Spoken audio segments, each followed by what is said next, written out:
For what should be a great night of football here in Nashville. 2 weeks of waiting after the FCS semifinals. Now we're just moments away from kickoff. Two talented teams, very different paths to get to this game. Illinois State and Montana State playing for a championship tonight in Music City.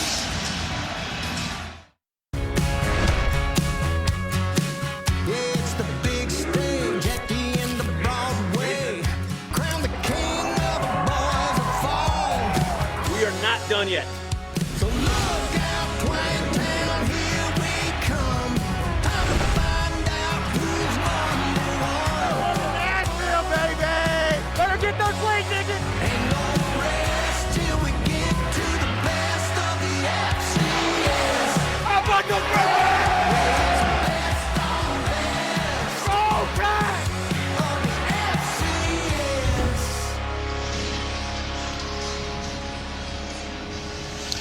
And welcome to the NCAA FCS National Championship game on a beautiful but windy night in Nashville, Tennessee. What a scene. You heard it during the pregame. It is already loud inside this stadium, the home of the Commodores of Vanderbilt. And that's our matchup with a championship on the line. The Redbirds of Illinois State against the number 2 seed in these playoffs, the Montana State Bobcats. How do these two teams get here? Well, go back a couple weeks in the semifinal round. Illinois State beat a Villanova team in Philadelphia that hadn't lost a home game in more than 2 years. Meanwhile, Montana State just an epic rivalry win against the Grizz to make it here to Nashville.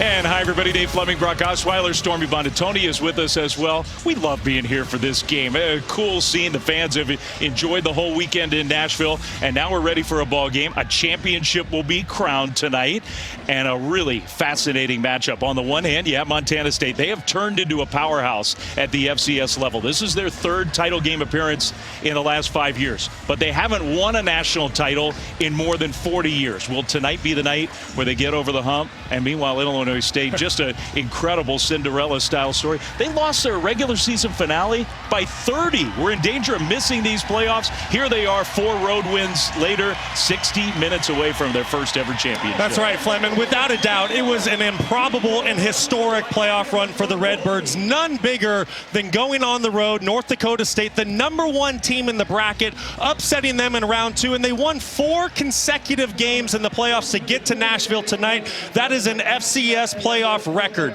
The belief and the confidence because of those road victories, especially the one over number 1 North Dakota State, has this team playing with the utmost confidence, which I can tell you as a former player is a very dangerous combination for the Bobcats to deal with tonight. And for Montana State, you go back to week 3 of the regular season, there's arguably no more dominant football team at the FCS level than the Bobcats. They come in tonight on a 13-game win streak. They're top 10 when it comes to scoring offense and scoring defense. When you look at this team in all 3 phases, offense, defense, special teams, it is very difficult to find the weak link. I believe that this is Brent Vigen's best chance to win a national title. Well, you mentioned his name. He's the architect of all this recent success in Bozeman, and he's down on the field with Stormy Bonatoni. Coach Vigen, this team has worked all year long to have an opportunity back on this stage. What will it take to finish the job today? Well, just be the best version of ourselves. This group has been resilient, trusted one another, played with incredible focus and effort, and that's really what it takes. Nothing more than we've been, just the best version of what we can be. Thanks for this. Good luck today. Appreciate it. Thanks. And good news for the Cats as well. Caden Dowler, the Big Sky Defensive Player of the Year, is going to be out here today. Good to go after dealing with a right shoulder injury he suffered in the FCS semifinal game. You'll see under his padding, he will have a stabilizing strap-like device to help make it a little bit more comfortable for him. But he told me, especially after missing last year's national title run, nothing was going to hold him out of this one. All right, thank you, Stormy. Good stuff. Big update and an important one. We'll be watching Caden Dowler all game long. On the other side, Brock Spack. He's been in Normal, Illinois for 17 years. This is his 2nd national title game appearance. Moments ago, Coach Spack in the locker room with his team. Great effort, great execution, great physicality. And get after this team's ass right from the start. Yes, at every phase of the game, okay? You guys have had a great season. Everybody play for each other now and be locked in the game. Be locked in. Be an extra coach in that sideline. Help your teammate. Everybody ready? Yes, sir. All right, follow me. Here we go. All the waiting is over. Now we get ready for a championship game, and what a run. We've talked about the story, looking for the program's first national championship. Unseeded in this tournament, all 4 wins on the road. They took down #1 North Dakota State. Here they are. It's been a historic run, and in so many ways, you just feel like the Redbirds are a team of destiny. But what I love talking to Brock Spack yesterday, it's the approach he's taken with this football team. He didn't want his messaging to make this football game feel bigger than it is, and because of that, he has his team loose and confident. And he said to us, we didn't come here to participate, we came here to win, and I get the feeling that Illinois State, they are ready to go, and they are ready to prove once again, hey, we might be the underdogs, but we're here to play ball. It's a very experienced Illinois State team. Montana State, they have some experience, but only 9 true seniors for Brent Vigen. So in some ways, really remarkable that they've been as dominant as they've been. Bobcats won the toss. They have deferred, so they're going to kick off, and it'll be Illinois State that will have the ball first in this football championship game here in Nashville. The FCS season comes to an end here tonight, and the kickoff's going to go deep into that win, which could really be a factor on special teams, maybe the passing game. Chris Taylor, the return man, gets upended across the 20, and that's where the Redbirds offense will start. And their very experienced quarterback, Tommy Rittenhouse, who grew up just a couple miles north of Normal, Illinois, was under-recruited. He's kind of undersized. He's worked his way into being a really good player, one of the greatest quarterbacks they've ever had. A lot of experience starting.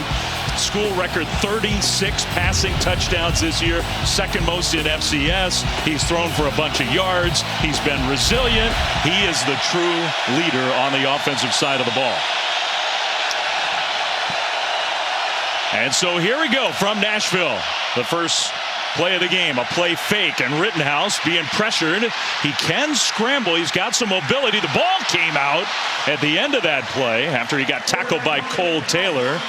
And it rolled out of bounds. Rittenhouse right away has Taylor right in his face. As part of Tommy Rittenhouse's game, we will see him scramble sometimes. Oh, yes, we will. He has great escapability. One of the things I love most about Tommy Rittenhouse is he's a playmaker. When I turned on the tape this week getting ready for the football game, he reminded me of this mix of, Brett Favre. I see a little bit of Noah Fafita if you've watched Arizona this year. The thing I like most, though, he makes great decisions with the football. He throws with great anticipation and timing.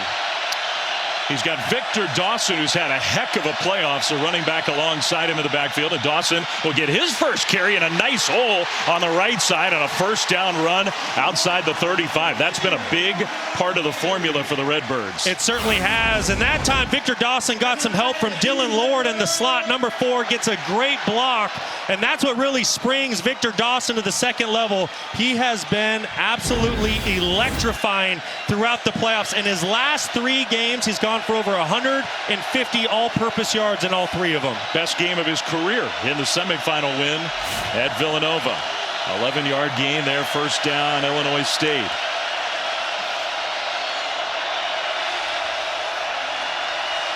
Rittenhouse takes a shotgun snap. That pressure started to come, but he delivered the ball on time right to Dylan Lord. Made the block on the previous play, makes the catch on this play for another Redbirds first down. Well, that's all Tommy Rittenhouse. I love the recognition that he has. He has his slot wide receiver matched up on an outside linebacker from Montana State. The Redbirds will win that matchup every single day. Excellent job of Rittenhouse understanding the matchup advantage, getting the football out of his hand. If Montana State continues to play base defense, expect the ball to stay in the air for the Redbirds. First and 10, just short of midfield. And a good start to their opening drive of this championship game. Dawson gets the carry and trying to get around the corner, gets upended. The defensive backs are good in run support for the Bobcats. That was Brian Meredith. Yes, they are, Flem. This is a defensive back group for Montana State. They are not afraid to stick their nose in the fire. One of the things that really jumped out to me when I watched film for Montana State getting ready for this game, it's that everybody at the third level for Montana State, the corners, the safeties, everybody's willing to stick their nose in there and tackle. You saw that on the last play.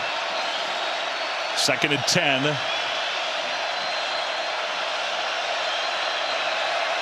Rittenhouse A delayed handoff straight up the middle. Dawson, big hole, and Dawson's going to power his way forward into Montana State territory, and enough for another Illinois State first down. Well, this is just great play call based upon what Montana State's playing. You have a too-high safety defense.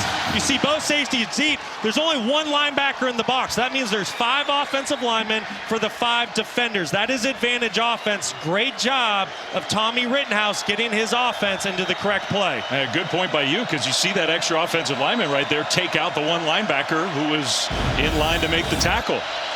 So 14 more yards for Dawson. And he's going to get the ball again, this time stacked up right at the line. Bryce Grebe from his linebacker spot made the tackle. And you're seeing how both these teams want to play. It starts up front for both of them. Illinois State coming out of the Missouri Valley Football Conference, and then Montana State under Brent Vigen. You have to remember, he played at North Dakota State. He coached at North Dakota State. So he understands what it takes to win at this level. It starts in the trenches with the offensive defensive line. And right now, that front 5 for Illinois State, they're really doing a great job controlling the game. 2nd down and 9. Pass rush was picked up, going deep toward the end zone, incomplete. Trying to hit his #1 target, a guy who's had a record-setting year. Daniel Sobkovitz has also just had a monster playoffs, was well covered. Good coverage down the field. I think that was just one of those situations where a quarterback has so much trust in his wide receiver. He's gone on a historic playoff run, 7 touchdowns in the playoffs alone. He leads the FCS with 18. He's a big-time playmaker, but good coverage by the Cats on the last play. First 3rd down of the game. And it's 3rd and long for Illinois State. Crowd noise is going to be a factor, I think, especially when the Redbirds have the ball. There are a lot of Bobcats fans here in Nashville. Just a 4-man rush and a penalty flag thrown. So before the play started, that's going to be a false start. False start.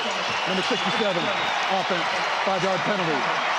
3rd down. I think the crowd's a factor. The crowd is absolutely a factor. That's an All-American left tackle in Jake Pope. Terrific player for the Redbirds. And that just shows the effect that the Montana State fans are having on the game. He definitely moved.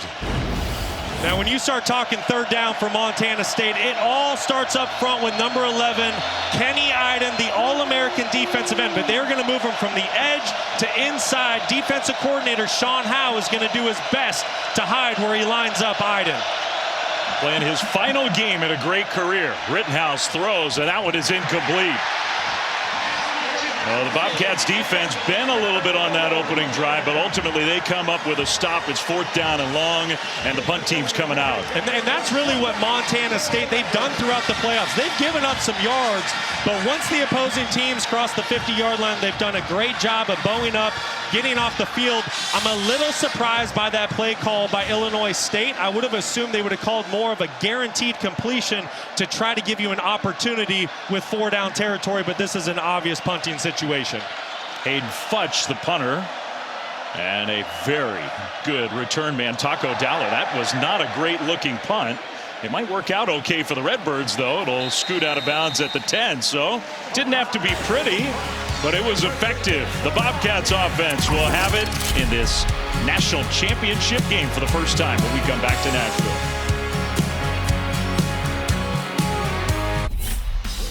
Well, Montana State's defense holds. So Justin Lamson, the quarterback for the Bobcats, and the Montana State offense on the field for the first time. Justin's had quite a career. A couple years at Syracuse out of high school, transferred back to his home region of Northern California, played for Stanford, was a rushing specialist at quarterback, wanted a chance to really be the guy. So he came to play for Brent Vigen this year, has had a terrific year, especially as the season has gone on. He's played really well for the most part in the playoffs, and he and the Montana State offense. Out there for the first time, Adam Jones. Very dynamic running back. Play fake to him and a throw short to the tight end who turns it upfield and gets a really good game. Rocky Lencioni with the catch and a Bobcats first down.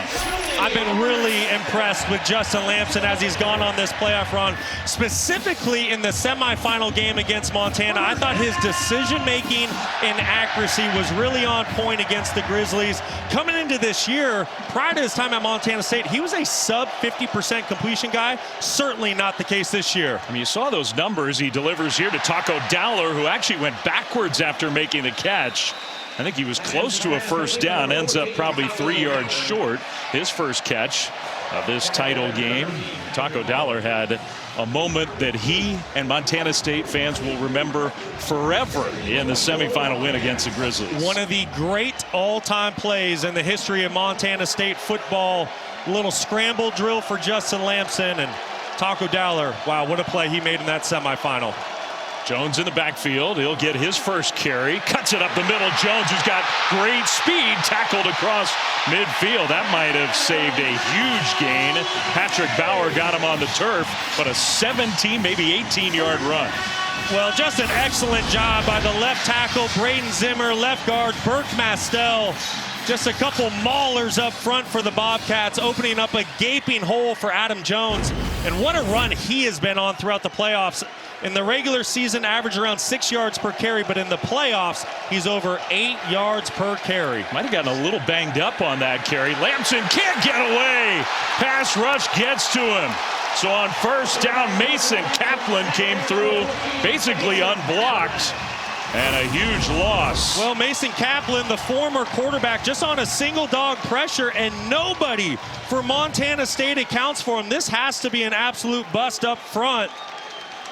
And for the Redbirds, that's exactly what you're looking for. How can you get this Montana State offense off schedule? Well, you bring single dog pressures like that when Montana State's not ready for them, and now they have second and a mile. Not all sacks are created equal. That was a loss of 13. They bring some pressure here, and the throw out to Dowler. Taco makes a move along the sideline. Taco Dowler got away from, it seemed like, the whole Illinois State defense and gets the first down. Taco Dowler, Mr. Reliable, his 34th consecutive game with the reception. And what an excellent job after the catch. But what the thing I really love about it is Justin Lamson understanding it's 2nd and 23. I don't need to try to get it all. Let me get it to my playmaker quickly in space. And you see why Taco Dowler is such a dynamic returner as well as wide receiver. He ended up getting it all. Gain of 26 on 2nd and long. Meanwhile, Julius Davis nowhere to go, just popped by Jack Dwyer from his safety spot, and the Bobcats lose a yard. Well, Jack Dwyer's going to get the credit, but it's linebacker Patrick Bauer, 13, that comes up to blow up the blocker to allow Dwyer to come in and make the tackle. You know, our graphic says flag on the field, but I think it's just one of those bright fluorescent yellow mouth guards. Yeah, that's a mouthpiece on the 30. It's tough these days in college football. That happens a lot. Now, meanwhile, Bobcats move. So the Illinois State fans Number 72, offense, 5-yard maybe penalty. making enough noise to force a false start. It's on the All-American left tackle, Braden Zimmer. He's really had an excellent year for the Bobcats, just a redshirt freshman, but like I said, getting All-American honors. There was a late shift by that Illinois State defensive line, and I think that's what caused Zimmer to jump off sides. Bobcats aren't used to these negative plays. They took the big sack. I think they might discuss if this is disconcerting sounds and signals by that defensive front. Let's see. Clock operator, please reset the game clock to 7 minutes, 8 seconds. 7:08, please. So just a clock issue. They'll keep the penalty on the offense. It's something to keep an eye on, though, because any quick or abrupt movement by a defensive line signaling the start of a play to an offense is supposed to be flagged for disconcerting signals. Something to keep an eye on to see if this Redbirds defensive line continues to do that. 2nd and 16. Saw Taco Dowler go in motion. Lamson looking his direction. Now Lamson on the move. Lamson's going to throw on the run. Finds Dowler. Right side of the field. Knocked out of bounds inside the 10. Perfect delivery from Lamson. Another big play from Taco. Well, it all got started by the great pickup. Right tackle Cedric Jefferson notices pressure from the 2nd level, slides out to pick it up, and then anytime you don't cage Justin Lamson inside that pocket, if you do not have rush lane integrity, he is going to get outside. I personally think that's where he's at his best. He throws with great accuracy, and you can tell the chemistry he has with Taco Dowler. Those two are just on the same page at all times. Some big plays on this drive. Jones back in. Lamson keeps it. Lamson takes a hit, falls forward down to the 1. got stopped short, and he'll get up off the turf. Took a pretty big hit there. 2nd and goal coming up. That's a good, tough run by Lamson. He did have his tight end, Hunter Province, in the flat. If he was able to get that football out quickly for a touchdown, he was a little late getting there. Great job picking up positive yards and getting closer to the goal line. Had 2 rushing touchdowns in the semifinal win against Montana. Lamson, and now a flag thrown. Well, if this is against the Bobcats again, that's a big penalty. False start. Number 55. Offense. 5-yard penalty. 2nd down. That's the center, J.T. Reed. J.T. Reed started all 15 games for the Bobcats this year. Really the leader up front. Does a great job of getting everyone organized. You can tell just not on the same page. I don't know if that's a cadence issue with the quarterback or if that's just the Illinois State fans starting to affect the football game. That's instead of 2nd and goal from inside the 2, back outside the 5. Lamson faked it straight ahead, got tripped up. Good tackle. Dwyer again. He's made 2 big plays on this drive. It's 3rd and goal. Great job of Jack Dwyer just flying off the edge. The Redbirds love to bring secondary pressures. Dwyer at his safety position doing a great job getting involved. The 3rd and goal from the 3. Montana State's first drive of this national championship game. In situations like this, if I'm playing quarterback, I'm looking for 89, Rocky Lencioni. Very talented young tight end lined up in the slot. He's got great size and fantastic hands. He comes in motion now. And the fake. Lamson running for the pylon. Lamson, touchdown, Montana State.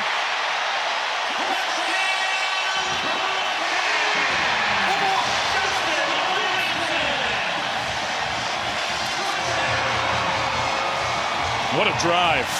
The negative play, sacked, the penalty yardage lost, and yet 10 plays, 90 yards for the first score of the game. That is a massive statement by Montana State. Overcoming a 2nd and 23, running the football. Justin Lamson 4 for 4 through the air. I mean, just a textbook start for the Bobcats. Miles Sandstead, the place kicker, and that kick is up and good. So the point after try is good, and the Bobcats take a 7-0 lead. Well, the Bobcats strike first. The play action holds the defensive end, Reese Edwards, and that half a step is all Justin Lamson needs to get into the end zone. One shot, can't stop, man on a mission. Girl, I'm bringing it all to you. This FCS National Championship game has ever been played in Nashville. I think the fans on both sides have really enjoyed being here in Music City. 7-0 Bobcats here in the first quarter. 2 drives. Both offenses look good on their first drives of the game. Illinois State stalled out. Montana State and Justin Lamson went 90 yards to get the first 7 points of the night. They did, and that was a really impressive sequence by Montana State. They were bending, but then the defense got to stop. They forced Illinois State to the punt. And then just kind of when you thought Illinois State's defense might get off the field, they have the Cats in a 2nd and 23. Who do you know? Taco Dowler makes an incredible play, picks up a first down. I thought Lamson was excellent on that first drive, going a perfect 4 for 4. And I tell you what, this is a textbook start for the Bobcats. How about Taco? 3 catches, 71 yards on the first drive of the game. Picking up right where he left off in the semifinal. And now the Bobcats will kick it deep to the Redbirds, who will not be daunted by falling behind. They have overcome so much adversity during this playoff run, which started on the road. They've been on the road the entire month and more. Redbirds on the road has kind of become a theme of their program. Had to go down to Louisiana in the first round, won 21-3 against a team seated higher than they were. Then the ultimate upset, really one of the biggest FCS playoff upsets of all time. They took down #1 in Fargo, almost never happens. Went all the way out to Northern California, beat UC Davis. Then the opposite coast to Philadelphia, took down Villanova, who hadn't lost a home game in 2+ years, to make it here to Nashville, where they have their 2nd drive of the night starting right now. Rittenhouse kept it and slipped as he tried to turn the corner there. So he'll get some positive yardage, but not a whole lot on first down. mean, Illinois State, and it is an incredible run through the playoffs, but they were a top 10 kind of team in the preseason. They had a lot of talent. They had big expectations, just kind of up and down in the regular season. And that regular season finale loss, that's the one that really stands out. They lost by 30 at home right before the playoffs. Hard to predict what's happened after that one. There's some folks in Normal, Illinois who were nervous that they were going to be left out of the field. There's the first catch to Sobkowitz.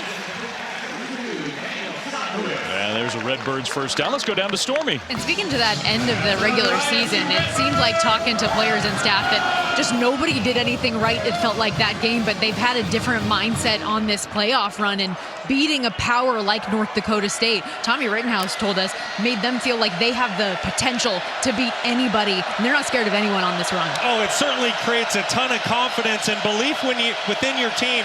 When you're able to go on a historic playoff run like the Redbirds did to get to Nashville, I tell you what, as a former player, that is a scary combination to go against. Play clock winding down. They get the ball snapped, handed off to Dawson right side, and just nothing there. Victor Dawson had some big runs on their first drive. Paul Broad, who's one of the most experienced players, made the tackle. Yeah, and you know, just going back to the Redbird season, I think when you really look at it as a whole, you really have to look past their 8-4 regular season record. They had losses to Oklahoma, North Dakota State, Youngstown State, and Southern Illinois, all really good teams. And when we talked to Ty Niekamp, the All-American linebacker yesterday, he said, we expected to be here, we just didn't expect the route that it took to get here. Second down and 9 for Illinois State. Rittenhouse throws across the middle and an immediate tackle. Sobkowitz's second catch. Takari Carr made the tackle, and Illinois State about 4, maybe 5 yards short of the first down. And this is really going to be the game within the game for Illinois State. Montana State's defense, they've been excellent on third down all year long. So for Tommy Rittenhouse, can you find the one-on-one matchup that you want to take advantage of? We know Daniel Sobkowitz has been his go-to guy all season long. He's going to the top of the screen. I will be interested to see if Montana State leaves him in one-on-one situations. Caden Dowler, the All-American safety, kind of shaded in that direction. Rittenhouse looking, and the pass is knocked down, incomplete. Going for Sobkowitz, but great coverage by Carson Williams. Excellent coverage by Carson Williams. Absolutely fired up after that play. Just have Sobkowitz wired up, just trying to run a little inside slant. And I thought Carson Williams did a great job of playing to the inside, not giving up that inside leverage, and forces the Redbirds into another punt. Fudge, the punter, back out there. Taco Dowler had some really significant returns in the semifinal game. Had a low line drive punt that's going to go out of bounds, and we'll have to see where they end up spotting that ball. A penalty flag is down, though, and the punter is down. That could be a significant penalty. That may extend the drive for the Redbirds. Fudge pops up off the turf. Well, there was contact after he punted the ball. That could be a really big penalty. Running into the kicker, number 91, Montana State. 5-yard penalty results in a first down. Just enough to give Illinois State a first down. Critical error by Seth Brock, redshirt freshman out of Eagle, Idaho. Just a huge mistake. Just something that you can't have happen. The football is clearly away. I think it was the effort of trying to go block that punt just carried his momentum into the punter. You got to be heads up in that situation if you know you can't affect the ball. So that's a break for the Redbirds. Hopefully the punter's okay, but Illinois State, Montana State, 3 penalties already in this one. It looks to be all right. New life for the Redbirds near midfield. Bobcats defense right back out there. Rittenhouse in the pocket will throw, and that pass is caught. There's Sobkowitz with his second catch, this time for a gain of 19. Well, if you're going to play Sobkowitz in off coverage, this is exactly what he's going to do to you. This is way too soft up top if you're Montana State by Carson Williams. This is just a basic comeback route. Daniel Sobkowitz does a great job selling the go route, hitting the brakes, coming back to the football. If I'm Montana State, I'm going to come up and play Sobkowitz at the line of scrimmage. I don't want to give him any free access. He has had an all-time great season. 18 touchdowns, including 7 touchdowns in the last 3 playoff games. 1st and 10 Redbirds. Play fake. They swing it out right side. And a cut back middle by Eddie Casper. You know, Flem, you mentioned those 7 touchdowns in the playoffs by Sobkowitz, and you say, well, how good is that? Well, the FCS playoff record was set in 1996 by who? Randy Moss. So he's inching closer to history, and in 3 consecutive playoff games, Sobkowitz has had multiple touchdown receptions, so maybe tonight we witness history. He gets 2 tonight. He ties maybe the most dominant. There have been a lot of great FCS players in history. Maybe the most dominant FCS player of all time, Randy Moss. That would be something. 2nd and 5. Lord in motion. And Rittenhouse back to pass again. It's going to get away. He was in the grasp and somehow escaped. Now a penalty flag thrown right near the line of scrimmage. There might have been a hold in the middle of all that. Zach Cruz, the guy who got in there and got pressure on.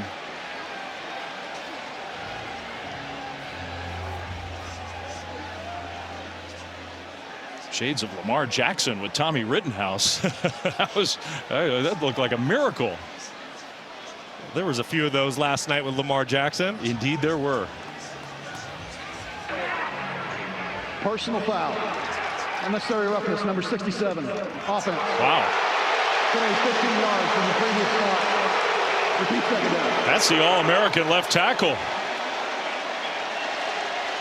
Jake Pope, the left tackle, working on Zach Cruz. Big 67 right here. It happens very, very late in the play. After he tosses Zach Cruz down to the ground, you're going to see him kind of almost spearhead him. I could call that holding as well. And it's after this. We miss it. We'll try to find you the shot. But once he tosses Cruz to the ground, leads with his helmet, spearheads him.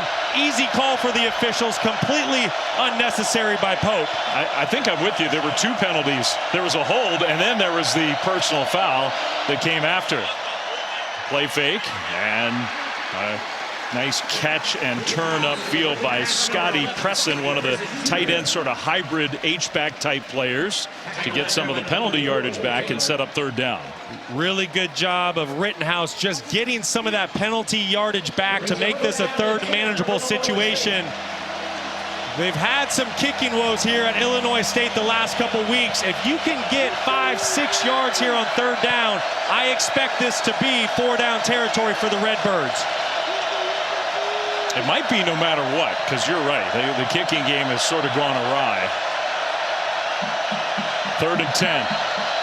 And now play was blown dead before the ball got snapped. I think a timeout on the Montana State side. Montana State, their first charge of the first half.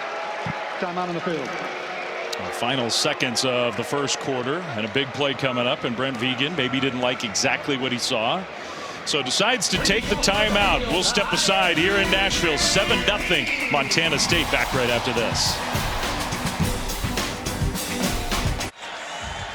I want to go back to the personal foul by Jake Pope. I mean, it really set his offense back. It's the fact that there's a defenseless player just laying on the ground and you launch down on the player. It's just unnecessary. That's why he gets the unnecessary roughness.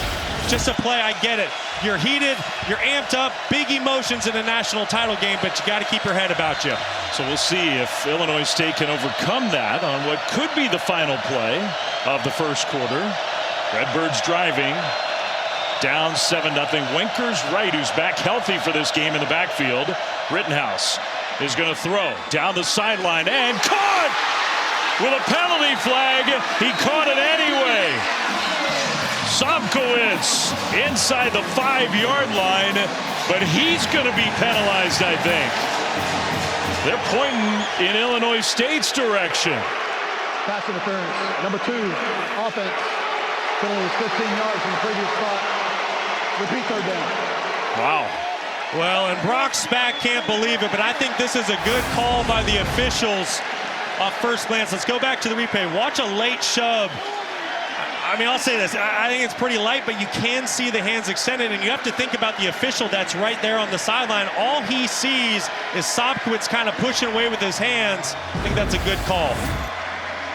I mean, there wasn't a whole lot of contact there, but I think you're right. If you're that official and you're watching those hands get extended. Yes. But that's the second huge penalty on this drive after Montana State penalty gave the Redbirds the ball back, and the clock is going to run out. They're not going to snap on third and very long. So a little controversial ending to quarter number one. They threw a penalty flag there, but there's no foul in the play. That's the end of the first quarter. I don't think there's a flag. It just was the end of the quarter. So the emotion on both sides obviously running high. We got a national championship on the line here tonight in Nashville. And at the end of quarter number one, the Bobcats of Montana State have a 7-0 lead.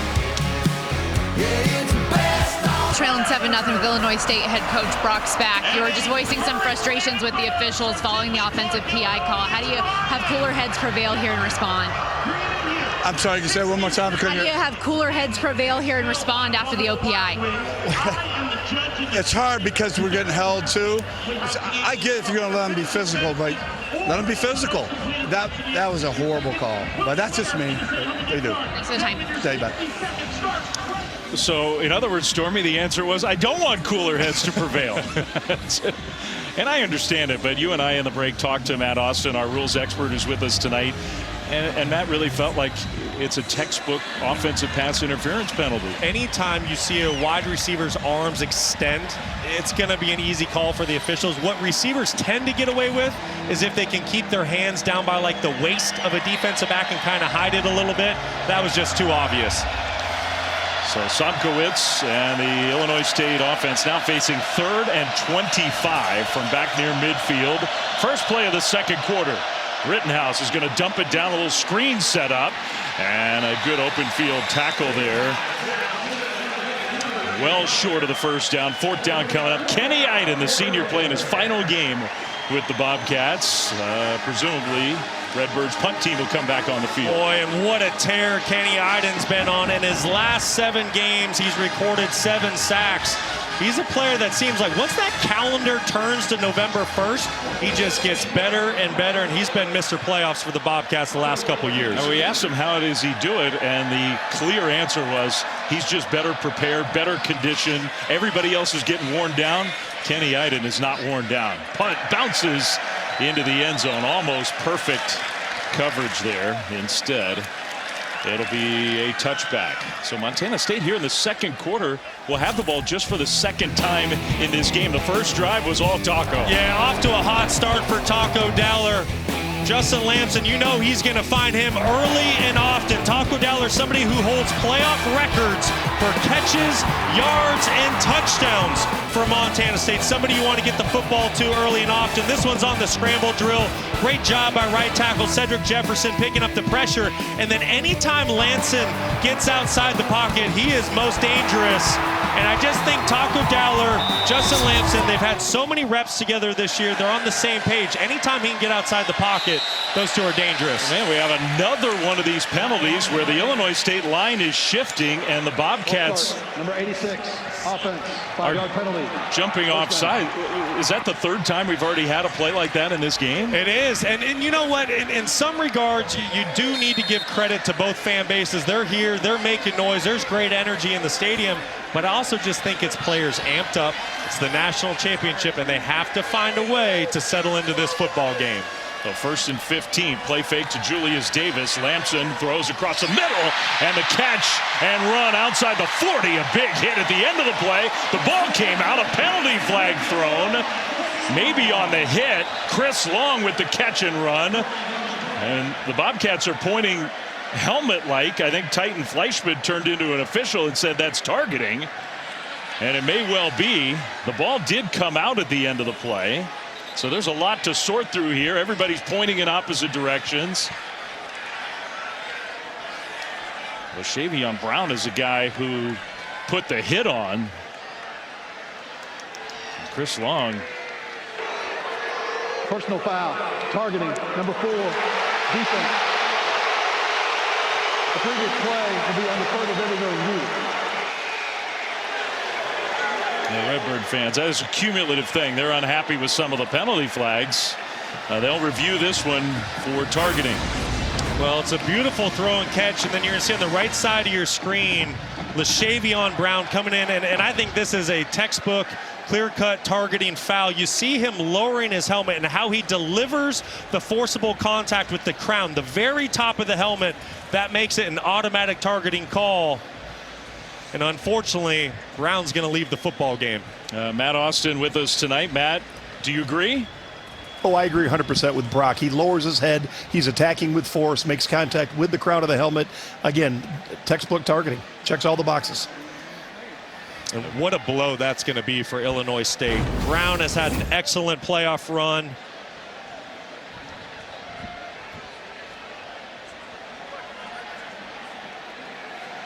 Yeah, I think we forgot to turn on our microphone, so nobody in the stadium understands that the call was upheld. We were just doing some lip reading. Illinois State fans haven't reacted at all yet. All right, I think he's going to go again. Our referee, maybe James Brookhart is just saying his microphone's not working. You know, and it's just so unfortunate for Brown. I don't think he was intending to do that. I don't think it was malicious. Just trying to make a play for his team, get a ball carrier to the ground, and unfortunately won't be able to participate in the rest of the game. So Brock's back. He thought he was a little agitated when Stormy talked to him a minute ago. Now he's just losing his mind down there. He's lost one of his better players in the secondary.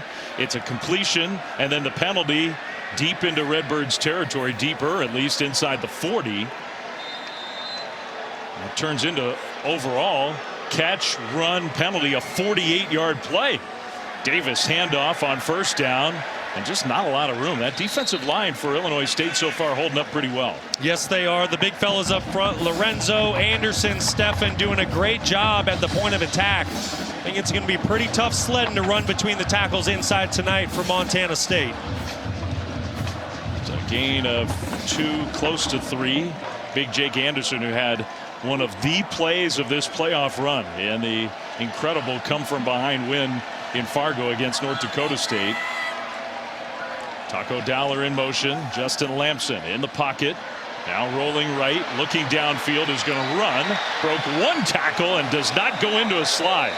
That's not what he does. He took a big pop across the 30 down to the 29. Well, Justin Lamson, he's fired up, and he's a really tough guy, 6'2", 210 pounds, and when he gets rolling downhill, he packs a punch. Not able to find anyone open down the field. Excellent stiff arm on the linebacker. I think Montana State on 3rd and 2 just moved again. How many false start penalties have they had in the first quarter plus? That's their 4th already. Amazing. I mean, that is not what you typically see from this Montana State team. Not at all. 4 false starts in the first half of football, essentially 1 quarter. Brent Vigen really prides himself and his football team at being disciplined, being one of the more least penalized teams in the country, and right now that front is just not in sync when it comes to snap and cadence. Instead of 3rd and 2, it's 3rd and 7. Big difference obviously there. Lamson back to pass, throws quickly. That pass caught the turn upfield by Taco Dowler, and that's a Bobcats first down. Justin Lamson doing a great job recognizing that Illinois State is trying to cover Taco Dowler with a safety. That's a matchup Montana State will win 100% of the time. If Taco Dowler goes in motion on 3rd down, Illinois State needs to run the nickel across the field with him and tighten up coverage. Lamson, great start to his championship night. 6 of 6. Fakes a pitch, looking down the middle. Instead ran forward, throws it forward to Jones, the tailback. I think he stayed behind the line of scrimmage. No penalty flag thrown, and it turns in to a gain of 9. Illinois State, they're going to have to figure out a way to cage Justin Lamson inside the pocket, because right now the rush lane integrity just is not there for the Redbirds. You can see what Lamson is able to do if he's able to step up, get his eyes down the field. Somehow, some way, Illinois State, they need to keep the quarterback in the pocket for the Bobcats. Now, they told us it was one of the keys to the game, and they have not done that yet. 2nd and 2. Play fake. Lamson is going to swing it out right side. Dowler might have been thinking about a forward pass. He tiptoes along the line. Lamson's pass was forward, so Taco couldn't throw it again, but he gets the first down inside the 10. It's going to be 1st and goal. I've just been so impressed with Justin Lamson in the playoffs because of how he takes what the defense gives him. He doesn't force anything. That time on the last play, Illinois State, they had the wide receivers and tight end wired up down the field, nowhere to go with the ball. Lamson doesn't press. He knows where his check down is, gets it to Taco Dowler, and now they're knocking on the door for another touchdown. All right, the initial spot was not a very good one, so they're going to have to set the chain gang because it's not 1st and goal. They can get a first down inside the 2, but it is 1st and 10 Bobcats. Davis in the backfield, play fake to him. Lamson runs right side. Lamson all the way down inside the 2, maybe a first down, real close. His legs, you're talking about his throws and decision making. His legs also a huge factor. I love this scheme by Pete Sturbick and his offense. This is going to be the tight end, Rocky Lencioni. Watch how he becomes a lead blocker for his quarterback, Lamson. There's so much eye candy presented to the defense. Linebackers get their eyes stuck on the running back. Then you get a tight end, your quarterback out to the perimeter. Really tough to defend. It's 2nd down. Lamson straight ahead, powering forward. Touchdown, Justin Lamson. What a first half for the Bobcats quarterback. With still a lot of time on the clock in the 2nd quarter. It's 13-0 Montana State. He's just playing lights out.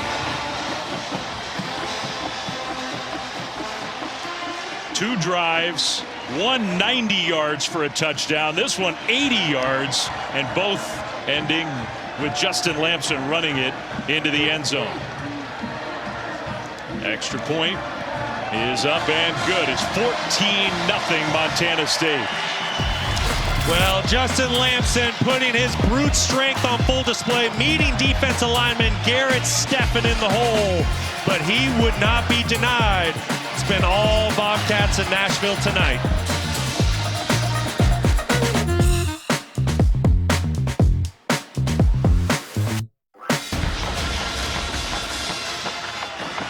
$10:49 to go, 2nd quarter here in Nashville. Illinois State's done some good things in this first half, and yet they find themselves down 2 touchdowns. Of course, they were down 2 touchdowns with 3 minutes to go in Fargo in the 4th quarter in the 2nd round of these FCS playoffs. So the Redbirds are not out of this game, but the Bobcats offense has looked almost unstoppable. Kind of a short kickoff and returnable for Illinois State outside the 25, stopped short of the 30. Illinois State offense coming back on the field, but maybe a significant injury for the Bobcats. Let's go down to Stormy. Yes, Dave, I didn't see exactly what happened, but wanted to make sure I let you know. Running back Adam Jones for Montana State just headed back to the locker room. He jogged off back with the trainer a moment ago. He's one of their very best players. Oh, it'd be a massive loss for the Bobcats. 1,000-yard rusher in back-to-back seasons. He's taken a couple big hits in this first half already. Meanwhile, Redbirds could use another drive, and this time end with some points on the board. Short completion over the middle with a big tackle.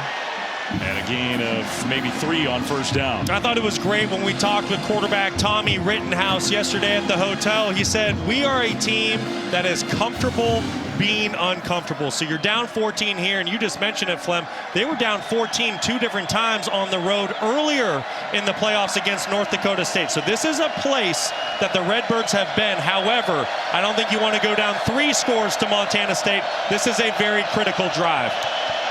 They've had a lot of time of possession, more than 10.5 minutes in this game so far. Just haven't turned that into points. Lord with another catch, spins away, and a penalty flag thrown, maybe a face mask at the end of that play. So a first down, Illinois State, plus I think some more coming. Neil Daly arguing it wasn't a face mask.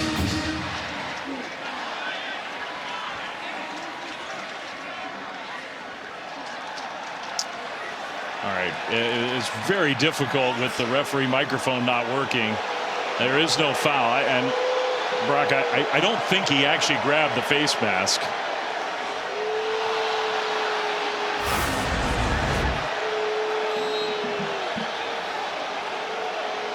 Yeah, good no call. Yeah, Illinois State fans are unhappy because they think all the calls are going against them. But in that case, there was no fast basket. It is a catch and a gain of 10 for Redbirds first down. Rittenhouse straight ahead run and a good run across the 45 out to the 46. I want to go back to the last play. Watch what they do pre-snap. The tight end and slot receiver, they started over here pre-snap. Then there's a shift. Why do they do that? Because the nickel is going to line up to the passing strength for Montana State. Then you shift, and that allows you to get your slot wide receiver matched up on a linebacker. That is really good play calling by Tony Peterson. Second down and 6, little option style play. Dawson with a head of steam. He is tough to bring down. Victor Dawson, first down Redbirds. He's 220 plus, having a huge playoffs for Illinois State. Oh, he is a load when he gets going downhill. Certainly the bell cow of this offense, averaging over 5 yards per carry, over 1,200 yards on the season. And the playoff performances that he has been putting on, he has just gotten better and better every single time he steps foot on the field. Third time already in this game, Illinois State has made it into Montana State territory. Good play fake over the top and way incomplete. Rittenhouse, he was looking for Charles, the tight end. You know, Victor Dawson just really reminds me of that typical bell cow back, you know, tough downhill guy. When you give ball carriers like that more touches, they get stronger as the game goes along. They get stronger as they wear down a defense, and that's been on full display throughout the FCS playoffs with Victor Dawson. He had 34 carries in the semifinals against Villanova. That's old school stuff right there. That is a big number in this day and age of college football. On second down, he'll get another carry here. And he's just, he leans forward. He's tough to bring down. Wasn't a whole lot of room. He ends up getting 5. I mean, there was just no air in that defensive front, but he's willing to grind out the tough yards. You see it, plays with great pad level, keeps those legs churning. And this is, we mentioned it, this is the game within the game. Can the Redbirds stay on the field? Right now, Montana State has their pass rush specialists on the field with their ears pinned back. You have Zach Cruz, 36. He's already affected the game once. We'll see if he can do it again here on third down. Dawson alongside Rittenhouse. 3rd and 5. Back to pass. Pressure was picked up. Over the top. Incomplete. He had his man. The defender fell down. Dylan Lord was there. And the pass, you saw Rittenhouse's reaction. Just too strong. And uh-oh. That's not good. Caden Dowler, who had the shoulder injury in the semis. And that looks like that same shoulder. You hate to see that for Caden Dowler, an All-American, Big Sky Defensive Player of the Year. But back to that last pass, this is one that Tommy Rittenhouse is going to want back. He had Dylan Lord matched up on a safety, and he was open for the touchdown. I couldn't tell if it was Dowler, the guy who fell down on the play, and that's where he got hurt. Taco Dowler, his twin brother, back to receive, and man, that was an opportunity for Illinois State. Instead, into the end zone for a touchback. 7:37 to go, first half. Montana State's offense coming back on the field, leading 14-0. Well, the All-American Big Sky Defensive Player of the Year, Caden Dowler, is in the injury tent. He had the shoulder injury against Montana in the semis. Brock, this was the play where he got hurt. Yeah, Dylan Lord working on Caden Dowler. And you see, he just reaches out with that right hand. He knows he's beat. He wants to try to slow down Dylan Lord, tries to get a hand on the safety. And when you're playing with a separated shoulder, that is all it takes to re-aggravate it. You hate to see it. This is a kid that was trying to be tough and stay out there for his teammates. But just a really, really tough injury to play through. Literally one of the best players in FCS football, and you think he's probably not coming back into this championship game. His brother's having a huge first half. Taco Dowler and Adam Jones, who went into the locker room, is back on the field, gets the ball here. First play of the drive, makes a cut. Tough running from Adam Jones. He looks pretty healthy to me. That's a first down Bobcats. I was just going to say, you think Adam Jones is feeling pretty good? Excellent job, though, by the offensive line getting this play started. You see the gaping hole up front for Adam Jones, and you give this guy any sort of space, and this is what he's going to do to you. Excellent job there by the big fella to spring the back. The other thing about this last sequence, Brock, it's the second time in a row Illinois State has punted from around midfield or even in Montana State territory across the middle. Taco Dollar with another catch. Outside the 40, close to, and I think he did get spotted enough for a first down. There is Caden, who's on the bench, watching his brother with another catch on the offensive side of the ball. It's incredible, the relationship of these two guys who, in a lot of ways, are the heartbeat of this Montana State team. No doubt about it. Caden Dowler, you have to think about this. He's torn his ACL twice in his career at Montana State. He's barely been on the field, but he was still voted a team captain this year, made the most of his opportunity with an All-American honors to cap the year. You just hope he's able to get back out there. And we got Stormy down on the field. Stormy, what are you seeing? Oh, he's been talking through kind of what you guys did and what happened to him on that play, but worth noting with him back on the bench, as you mentioned, he did have his helmet in his hand, so we're going to keep tabs on this for sure. But you mentioned the injury history, Brock. That's why this season has been so special for him. He wasn't able to be out here on the field last year with his teammates to fight for a national championship. He was giving everything he could to be out here today. Agonizing for Caden last year to watch the championship game. Lampson on the move. Justin Lampson.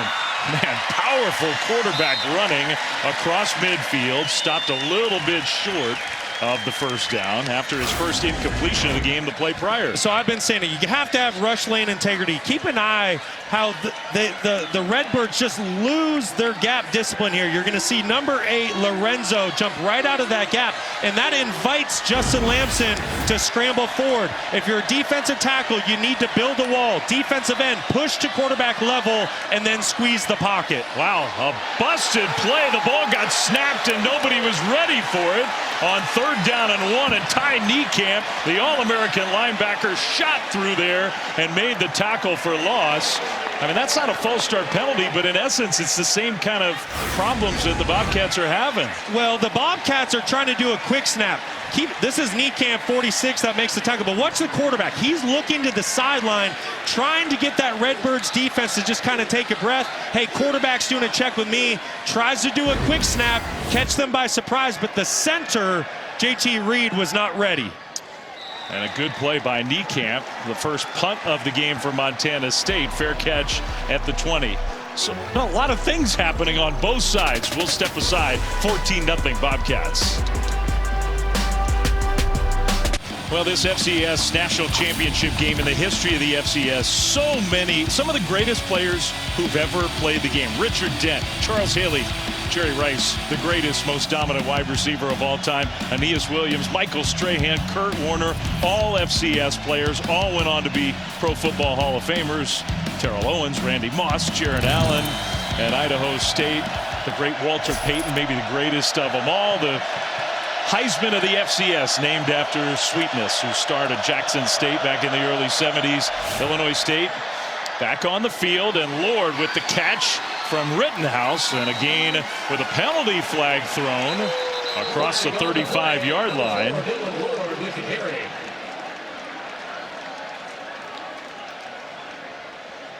We still, I don't think, have solved the issue of the referee microphone, which is definitely an issue for the fans. 15-yard catch and run if the play stands. Personal foul.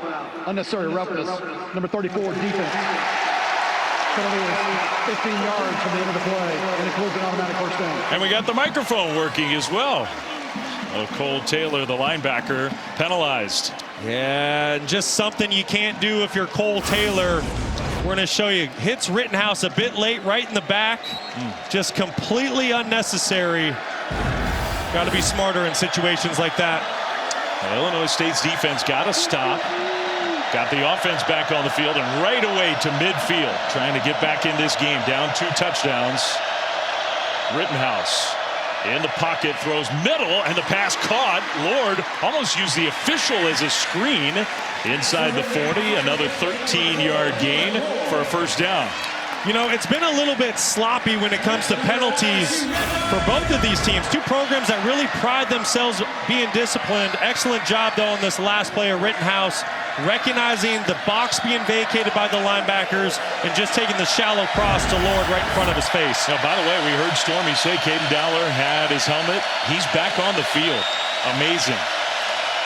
The All-American playing through a massive shoulder injury. Rittenhouse a keeper. Another one of those sort of run-throw plays where he throws it forward to Lord.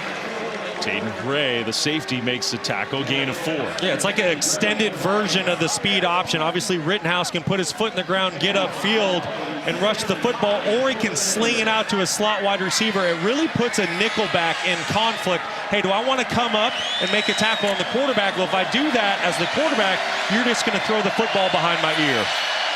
We saw Caden Dowler communicating from that spot at safety. 2nd and 5, Redbirds, Illinois State. Final 4 minutes of this first half. Dawson with the carry, right side. Dawson took a hit, still going.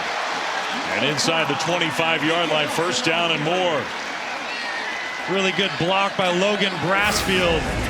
The right tackle, you're going to see Iden bump inside. Brassfield kind of hooks him there, and that's all that Victor Dawson needs to capture this edge. If you dive inside and you don't set the edge against this Redbirds offense, they will make you pay. 1st and 10, Illinois State. And probably not in a big hurry here. Montana State's going to get the ball to start the second half. Dawson gets the carry, left side run, and tripped up inside the 20, gain of 3. That's exactly right, Flem. Illinois State, they are going to slow down their offense right here because they don't want to give Montana State any opportunity to go get points before halftime. So a perfect drive. Illinois State will melt the clock almost completely away and finish this drive in the end zone. Montana State has 2 timeouts just in case Brent Vegan finds a spot where maybe he wants to save some time. Lord in motion. Rittenhouse. Back to pass, looking right, dumps it short, incomplete. He had pressure in his face. That was a dangerous pass. Hunter Parsons got the pass rush on.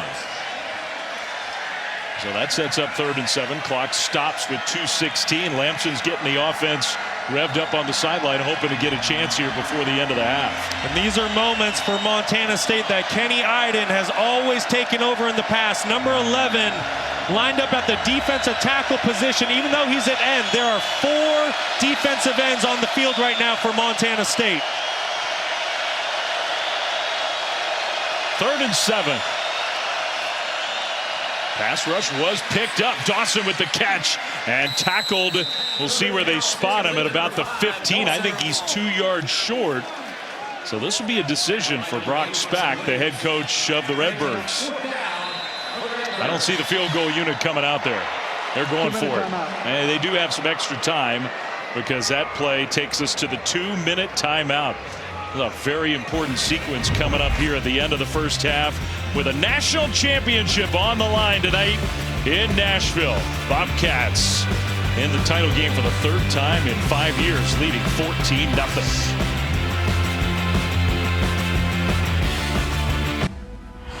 Camacho and Jay coming up at the half. We'll look ahead to the CFP semifinals. The offenses and the defenses the fellas trust most. Jay, 4th and 2, what do you want to see? You know, they've struggled to establish control of the line of scrimmage, running the ball, but I think you have to get your quarterback outside the pocket, give him that RPO that's had success during this drive. I'm okay with the field goal to get points on the board, but it looks like they're going to go for it. Lem, it does indeed look like they're going to go for it. The guys will have much more when you join us at the half.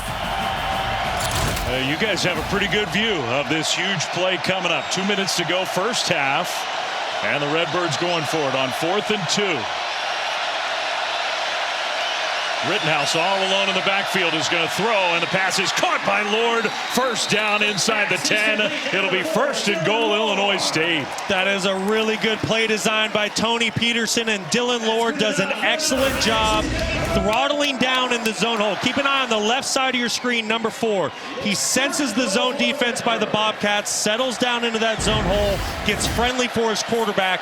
Big time pickup by the Redbirds. 2 4th down conversions in this first half for Illinois State. 1st and goal inside the 10. Handoff, Dawson straight ahead and met immediately by Big Paul Brott. Tackled at about the 6-yard line, maybe got 2. It'll be second and goal. And that's just the Redbirds wanting to get more time off the clock. There is no chance that football was going to go in the air for Illinois State. This is an excellent drive by Illinois State, answering, breaking the momentum of Montana State. They don't want to give Brent Vegan and his team any time to get points before half. You see the Montana State head coach looking up at that big scoreboard, maybe starting to do some math about, will I use one of these 2 timeouts after this second and goal play. Rittenhouse in the pocket is going to throw wide open, caught, and touchdown. Scotty Presson, the tight end, with 54 seconds to go in the first half. Illinois State scores for the first time in this national championship game. Big time drive.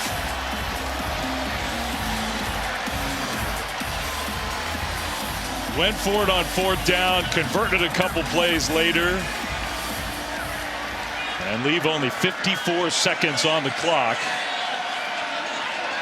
Michael Cosentino, who just took over as the primary place kicker for the Redbirds, is up and good.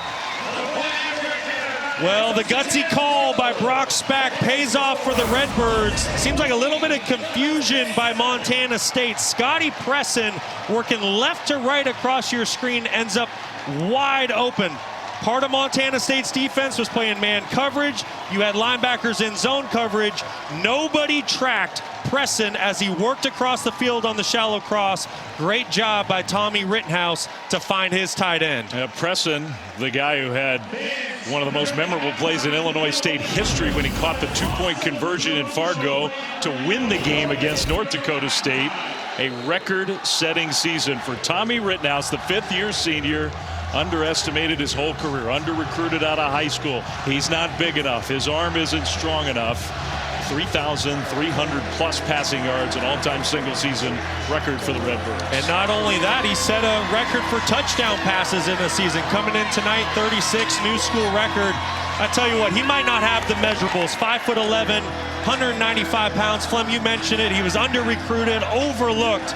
But I tell you what, this guy is gutsy. He's got a big heart. He's got some special metal that makes up who Tommy Rittenhouse is.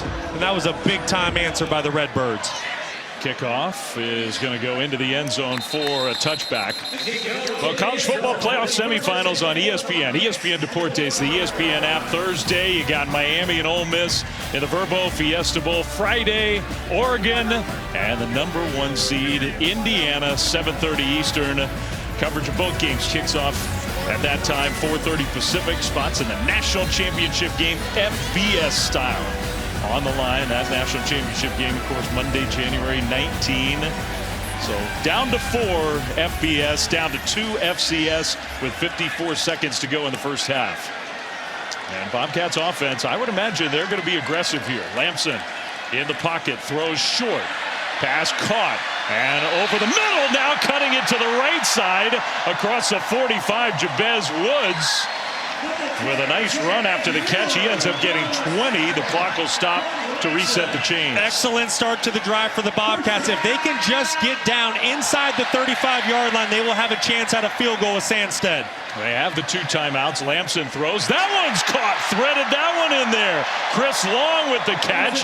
2 plays. They're already inside the 35. That was a big league throw by Justin Lamson. Unbelievable. Defender right in his face and throws a strike down the seam. And saving those timeouts, they got to the line quickly, got the ball snapped. Lamson throws. A missed tackle. Turn upfield. A hurdle inside the 10. And diving for the end zone. Touchdown! Dade Steele!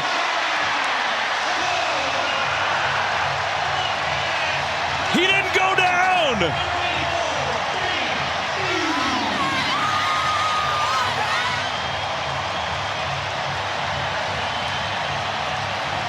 Three plays, 75 yards, and the freshman found his way to the end zone. Oh my good. Well, that's one of the great individual plays you'll ever see in a championship game or otherwise. That extra point was tipped, but it went through and good. It took him 3 snaps. I don't know if I've ever seen it any 2-minute drill executed to perfection. Justin Lamson does a great job of just getting this drive started. Get the ball to Jabez Woods, one of the fastest guys on your team. You get the ball in space. Woods does the rest. And then, I mean, this is an unbelievable throw. Pocket is breaking down on him, hand in his face, strike right down the seam. And then Dane Steele, you want to talk about a young star in the making? Well, now you know why. Just a redshirt freshman makes the first miss. Unbelievable hurdle over Jack Dwyer, the senior safety. And Brent Vegan is fired up and loving what he's seeing out of his Bobcats. I mean, that's one of the great plays you'll ever see. That was incredible. They went down the field 75 yards in 36 seconds, didn't even use a single timeout. We're talking field goal. Bobcats said, no, we're going to go get a touchdown. Wow. Just flawless execution in the 2-minute drill. 1, 2, 3. And there's 7 more points for Montana State. All right, kid, you're a freshman. Go cover the kick. Highlight touchdown. Get out there for special teams. Remember, Montana State gets the ball to start the second half. Well, that was a very big touchdown in a flash. Good kick coverage here. We said the Taco Dowler play is going to go down in history. So will this one. I mean, this is so good. We got to go back and watch it one more time. Steele makes the first miss, and then you know what, Dwyer? I'm just going to jump right over you on my way to pay dirt. And just when you think Illinois State, they're getting back in the game, they're getting some momentum away from Montana State. Well, Justin Lamson was having none of that, and what a play by Dane Steele. I mean, he has had an historically great freshman year. He's been quiet in this first half, but he is definitely a star in the making. 13 seconds to go, and Dawson's going to carry it left side. Dawson trying to get to the sidelines, will go out of bounds. That'll stop the clock across the 35. Only 7 seconds on the clock. They do have 3 timeouts. Yeah, I think you try to you get one more quick pass off here, fall down, call it first down timeout situation, in hopes that you can get a little bit closer and try a Hail Mary as time expires here at the end of the second quarter. Got to get this football out of your hand very quickly if you're Rittenhouse. No time to hold the ball. Instead, they just hand it off. And Dawson gets shoved backwards. Drilled by Taden Gray. The final seconds will tick off the clock. And that's the end of the first half. What a crazy last couple minutes. And Justin Lamson and the Bobcats are understandably fired up. Well, the guys had a great view of all that chaos. Kevin Connors and company right here live in Nashville. Halftime. Take it away, Kevin. And welcome back to the NCAA FCS National Championship. Crazy finish to the first half. We get ready to start the second half in Nashville. The offense for the Bobcats, Brock, was so good in that first half. The quarterback, Justin Lamson, playing his all-time greatest game here on the biggest stage. Clem, that is what we call being in the zone. Lamson nearly flawless in the first half. Yeah, with his legs, with his arm, led one of the greatest 2-minute, and in this case, 36-second drives that we've ever seen. 1 passing touchdown. That was a spectacular play at the end of the first half. 2 rushing touchdowns, almost perfect. 12 of 13, 228 yards. 11th time this year he's had a pass and a rush touchdown in the same game. He's got 3 TDs in a half, and he and the Bobcats are going to get the ball to start the second half. I tell you what, he is so dangerous right now at the quarterback position. If you watch him from the start of the year to now, he is somebody who just got progressively better, understands what they're trying to accomplish on offense. And I tell you what, the way he played in the semifinal at home against Montana and tonight in the first half against Illinois State, this is a quarterback playing with a ton of confidence. If Illinois State does not find a way to break that confidence, I don't know, it's not going to be a good 30 minutes for them. All right, Redbirds, just a minute to go in the first half. We're feeling like we're right back in this game. Momentum's on our side. And then that incredible drive happened. So the Bobcats up by 2 scores, 21-7, and they will receive. The kickoff is going to go into the end zone, but be returned. And along the sideline, a nice return Well, the Bobcats will have good starting field position for this drive. Dave Fleming, Brock Osweiler, Stormy Bondatoni is with us as well. Okay, so you mentioned it with Illinois State. All the good stuff about the Bobcats. They need to get their defense going right here, right now. Well, that's exactly what it is. And I'm sure Brock Speck inside that locker room, the whole conversation was, how do we get the Montana State offense off schedule? Because right now, Justin Lamson's feeling it. 12 of 13 on the ball game, touchdown, 228 yards. If you don't get him feeling the pressure of your front seven, I mean, it's going to be lights out for Illinois. So I expect to see some changes on the defense by Travis Niekamp. I mean, we saw some shots as Adam Jones catches on the first play of this drive. And let's go down on the field to Stormy. Well, Dave, Brock Speck told me when he addressed his team, a big theme of his message was that first half wasn't you. He said, you were frazzled. You know how to rush the passer. We need to rush the passer. You know how to tackle. You know how to play with technique. Do all of the things that got you here, and we'll get right back in this game because you guys know what did Brock Speck talk to us about all week? The resilience and response his team has had week after week. Jones with the rush, and that'll be a Montana State first down across the 45 to the 46. Thank you, Stormy. And the point I was making before we got Stormy's report from the head coach of Illinois State, hey, he's a defensive guy, Brock Speck. He played linebacker in the Big Ten. He was a defensive coordinator at Purdue. He's a defensive-minded head coach. He looked disgusted at the end of that last Bobcats drive. Well, the Redbirds defense, they've been outstanding in the playoffs. And what you saw in the first half, that is not how Illinois State has been playing. A rare incompletion. It's like news when Lamson doesn't connect. Just his second one of the night. So 2nd and 10 for Montana State. 21-7. Long way to go. Illinois State's had to play from behind. They've had their backs against the walls many times. Regular season, playoff season. Jones will carry it across midfield. Gets 4 on 2nd down. And I think that's a great point you make, Flem, as we head to 3rd down. You know, the Illinois State team, they've been here before. They've been down 14, even in these playoffs, on the road against North Dakota State. So this is territory that they're used to, but it has to start right here. On 3rd down, you have to get a stop. You have to get this football back to your offense. We've yet to say Ty Niekamp's name, number 46, the middle linebacker in the middle for the Redbirds, a consensus first-team All-American. His impact has to be felt. 3rd and 6. Pressure coming. Lamson takes a hit and incomplete. There's a penalty flag down near the line of scrimmage. So the extra rushers for Illinois State definitely interrupted Lamson's rhythm on that play. He's pointing in the other direction. We'll see. So many big penalties in the first half. Holding, number 66, offense. Penalty decline. 4th down. It's on the right guard, Titan Fleischman. He's had an All-American season. He played tackle last year for Montana State, moved inside to guard this year, and you're going to see the takedown on the inside. And this is the game plan. This is the adjustment the Redbirds have made. This is the first time all game long that I've seen an all-out pressure be brought by the Illinois State defense. That was cover 0. They affect Justin Lamson, his rhythm, his timing, and that was the stop the Redbirds needed. Big time. After a couple positive plays, now the punt. Eddie Casper is going to signal fair catch and make it inside the 15. So, step 1 for Illinois State in their comeback attempt. Get a stop. Now they get the ball back here in Nashville. In Atlanta on Friday. Coverage at 7:30 Eastern, 4:30 Pacific. Here in the FCS National Championship game. First drive of the 2nd half for Illinois State. Their defense got a stop. Offense back on the field. Dawson to carry. Left side.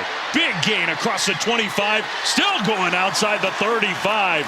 Victor Dawson. He is having a heck of a game. I tell you what, a monster first half for Victor Dawson, picking up right where he left off. Just a great job getting out to the open space, and that's a product of Montana State playing a soft zone defense. They had 2 high safeties on that look, and if they're going to continue to play with both of those safeties deep, I expect a heavy dose of Victor Dawson here in the 3rd quarter. I don't see Caden Dowler out on the field right now for the Bobcats. Dawson approaching 100 yards rushing already in this championship game. Rittenhouse dumps it to Dawson with the catch. Dawson wrestled down, but that extra effort got him real close, maybe a half-yard short. No, that's a first down, Redbirds. Just a great job of Tommy Rittenhouse taking what the defense given him. Once again, soft zone, 2 high safeties. Well, normally you're going to run against a box look like that, but hey, great job staying patient in the pocket, getting the football down to your check down, and picking up a first down. I've been really impressed with the decision making and the way Rittenhouse has seen the field tonight.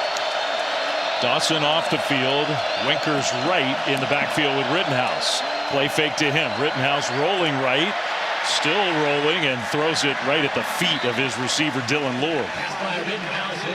Nice job of Cole Taylor, 34 from Montana State, triggering from his linebacker position. As soon as he saw Rittenhouse trying to work out to the perimeter, he didn't want Tommy to have an easy throw.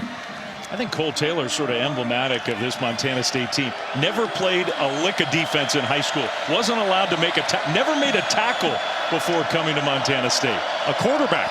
And they recruited him as a linebacker, and he looks like a real good one. 2nd and 10. In the pocket, Rittenhouse, plenty of time. That pass rush for Montana State has been contained. Catch by the tight end, Charles. You have to give a lot of credit to the offensive line for Illinois State. I think the big fellas up front, just like you said, Flem, they've done an excellent job against a really, really good pass rush by Montana State. They're able to protect for their quarterback. They're opening up some nice holes for Victor Dawson. And this is kind of what the game's been. It's been bend but don't break for Montana State, but they've gotten off the field on 3rd down. Illinois State 0 for 5 in the ball game. We'll see if they can pick up one here. On 3rd and 4. Right, leaves the backfield. Rittenhouse is going to throw. That one is caught with a big hit, but Dylan Lord hangs on. What a catch. Well, just another excellent job of offensive coordinator Tony Peterson creating a favorable matchup. This is a slot wide receiver on a safety. Excellent job by Dylan Lord concentrating on that football and bringing it in on 3rd down. Really tough catch. Managed to hang on to the ball, got down inbounds. Big hit from Coulter Petrie, who's a guy who in a lot of ways takes Caden Dowler's place when he's not on the field. Now throwing on 1st down all the way across the field and incomplete. Trying to hit Sobkowitz. Incomplete, 2nd and 10. Illinois State, I mean, they've had the ball for longer in this game than Montana State has. In general, they've moved the ball very well, approaching 250 total yards of offense. They've done some really good things, both offensively and defensively, but the biggest issue has been on the defense, giving up some explosives and then staying on the field offensively on 3rd down, finally getting the first 3rd down pickup of the night, just a play ago. Victor Dawson back in the game in the backfield. And he'll get the ball straight ahead and lowering those shoulder pads, puts a hit on Petrie. Set up 3rd down. He is a tough runner. He is, and I tell you what, he packs a punch at 220 pounds. You're going to make some serious business decisions when you meet Victor Dawson in the hole. 3rd and 4, undoubtedly 4-down territory for the Redbirds. Zach Cruz, defensive end at the bottom of your screen. He's had a good night. Let's see if he can make a play here. He's kind of been the one guy to get pressure on. Dawson with the carry. Dawson broke a tackle, and he'll get out of bounds. And we'll see where they spot him enough to get the 1st down. That's impressive. I really like that play call by Tony Peterson. Why not run it on 3rd and medium the way Dawson's playing? Just the power and explosiveness. Excellent job with the stiff arm. Picking up another 1st down for the Redbirds. And this is a team starting to feed off of one another. Defense gets the big stop that they need, and offense is driving. 8 plays, 52 yards, 3.5 minutes so far. Play fake. Rittenhouse trying to get those shoulders squared. He does a pretty good job of that, I think. When there's nothing there, he just ends the play. Doesn't make a mistake, doesn't take a loss. That's right. He's a really, really good decision maker. I think he has excellent vision on the field. He understands what Tony Peterson is trying to get accomplished with his offense. And I tell you what, he's just an extension of Tony Peterson down there on the field. Very smart football player. Not many offense coordinators stand and pace in the coach's booth to call plays. Second and 10. Three-man rush. Rittenhouse. Nowhere to go with the ball. Now he's going to throw on the run. Penalty flags thrown, incomplete. But two different flags on the play. Sobkowitz was out there, and I think that's a hold against Montana State. Seth Johnson, the guy who had the coverage. Pass interference. Number 9, defense. Penalty is 15 yards from the previous spot and carries an automatic first down. And this just happens to defensive backs when quarterbacks get outside the pocket. They go into scramble drill. It's really hard to track a receiver when he wants to wheel up. Seth Johnson knew he was beat. Probably a good decision to grab and hold Sobkowitz to prevent a touchdown. There was no arguing there on that penalty call. They've had some arguing on some of the calls. Seth Glatz is in the game at running back. Haven't seen much of him tonight. Inside the 20, 1st and 10, Redbirds. Rittenhouse again. Time in the pocket across the middle, incomplete. He had Dylan Lord, and the pass was just a little too high. Yeah, this is one Rittenhouse is going to want back. Great job of Tony Peterson getting the matchup on the safety. You're going to see a motion out here and then just runs a post right down the middle of the field. This is a throw that Rittenhouse typically makes. One he's certainly going to want back. Yeah, that's a touchdown. Instead, 2nd and 10. Dylan Lord, the young receiver, he's having a big championship game. Great effort to try to bring in that football.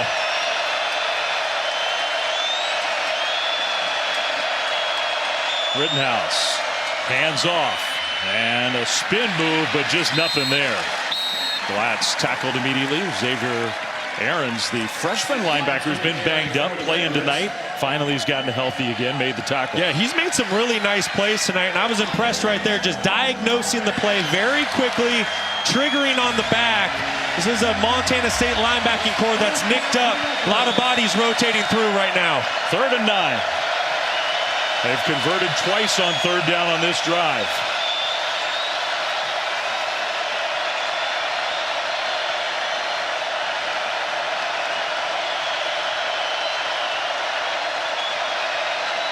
Play clock was down to 3 when they got it snapped across the middle. Nice delivery inside the 10. 1st and goal.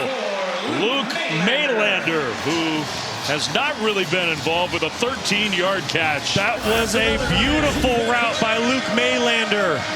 The Missouri Valley Football Conference Freshman of the Year. Excellent job crossing Seth Johnson's face and picking up a fresh set of downs in the low red zone. Big time play by the Redbirds. What a drive.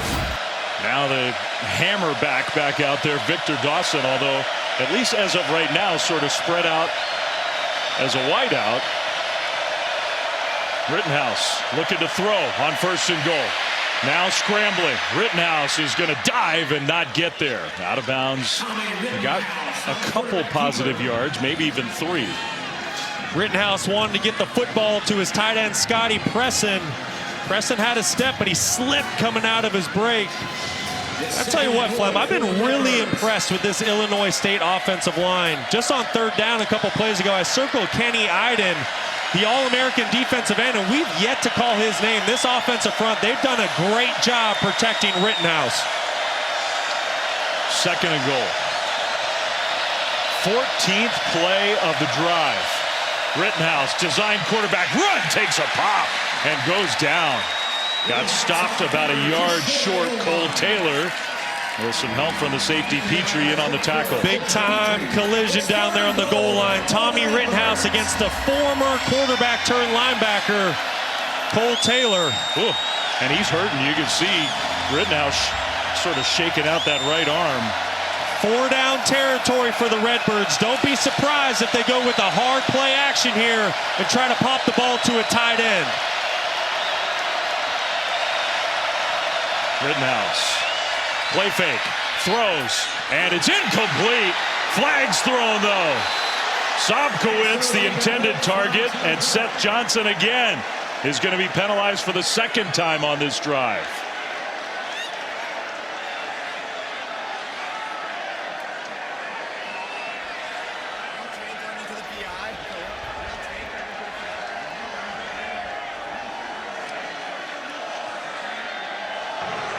Pass interference, number 9, defense. Penalty half the distance to the goal. Includes an automatic first down. Yeah, I think this is a good call by the officials. Certainly early contact. I don't love the play call. You go hard play action. You're trying to throw a speed out to the far side of the field. It's late on the throw, but he gets bailed out. A little bit of contact by Seth Johnson. Anytime you drape your arms around a receiver, easy call. So first and goal, reset from inside the 1. Dawson, play fake to him and thrown off the back of the end zone, out of the end zone, incomplete. It's good coverage by Neil Daly. Great job with his eye discipline, keeping his eyes on his man, trying to get the football to Scotty Presson. And now at this point, you've tried play action, you've tried throwing it in. I think you give it to the 220-pound back in Victor Dawson and let him pound it in. I think Rittenhouse was saying that. It looked to me like he was a little unhappy. Dawson, give him the ball, pushing forward, and he's not going to get there. It's going to be third and goal. I'll tell you what, big number 97, Alec Eckert, and 41, Paul Brott, bowing up down on the goal line. That's a big-time stop by Montana State. But once again, on third down, I expect the Redbirds to go back to Victor Dawson. How many times can the Bobcats defense hold up? So many plays on this drive, so many plays inside the 10-yard line. 17th play of the drive coming up. Third and goal. Dawson again. Dawson stopped. He was stopped. Now, Redbirds are saying the extra effort got him in. Maybe the ball came out. Did the ball pop out? Touchdown! The right tackle. Logan Brassfield ended up coming up with the ball. Crazy. Wow. Massive collision down there on the goal line. Ruling on the field is a fumble into the end zone, recovered by the offense. The ruling on the field is a touchdown. The previous play is under further review.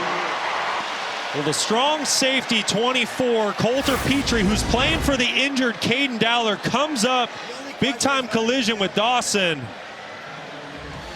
Boy, that looks like a fumble and a touchdown for the Redbirds. Well, we have Matt Austin with us. Matt, what do you see? Well, I think the officials absolutely nailed it. The ball definitely came loose before it crossed the goal line, and the offensive lineman fell on it. So what a great opportunity for Illinois State. Yeah, what a break that is. I mean, talk about a team. Nobody wants to give up an inch down there on the goal line. Big-time collisions. The physicality that we are seeing out of the lines for both of these teams. Wow. And the bounce of the ball, that could have been a backbreaker for the Redbirds. Instead, they're right back in the game, assuming this play is upheld, which I think it will be. After video review, the ruling on the field of a touchdown is upheld. And what an impressive drive by Illinois State, led by Tommy Rittenhouse. 17 plays, 85 yards. In so many ways, it just felt like it was a gotta-have-it moment for this Redbirds offense. Prior to this drive, they hadn't got a single third down conversion for the game. Some great decisions by Tommy Rittenhouse, tough running inside by Victor Dawson. And Illinois State is right back in this thing. I tell you what, a little pressure shifts back to the favorites now, because their defense has been on the field for so much time in this game. Extra point pending here. Cosentino, kick is up, and it is good. Well, that's a drive that definitely has Illinois State back in this game. A little bit unlikely that the right tackle, Brassfield, was going to be the guy to get it in the end zone, but he was right there in the right spot. 21-14 ball game.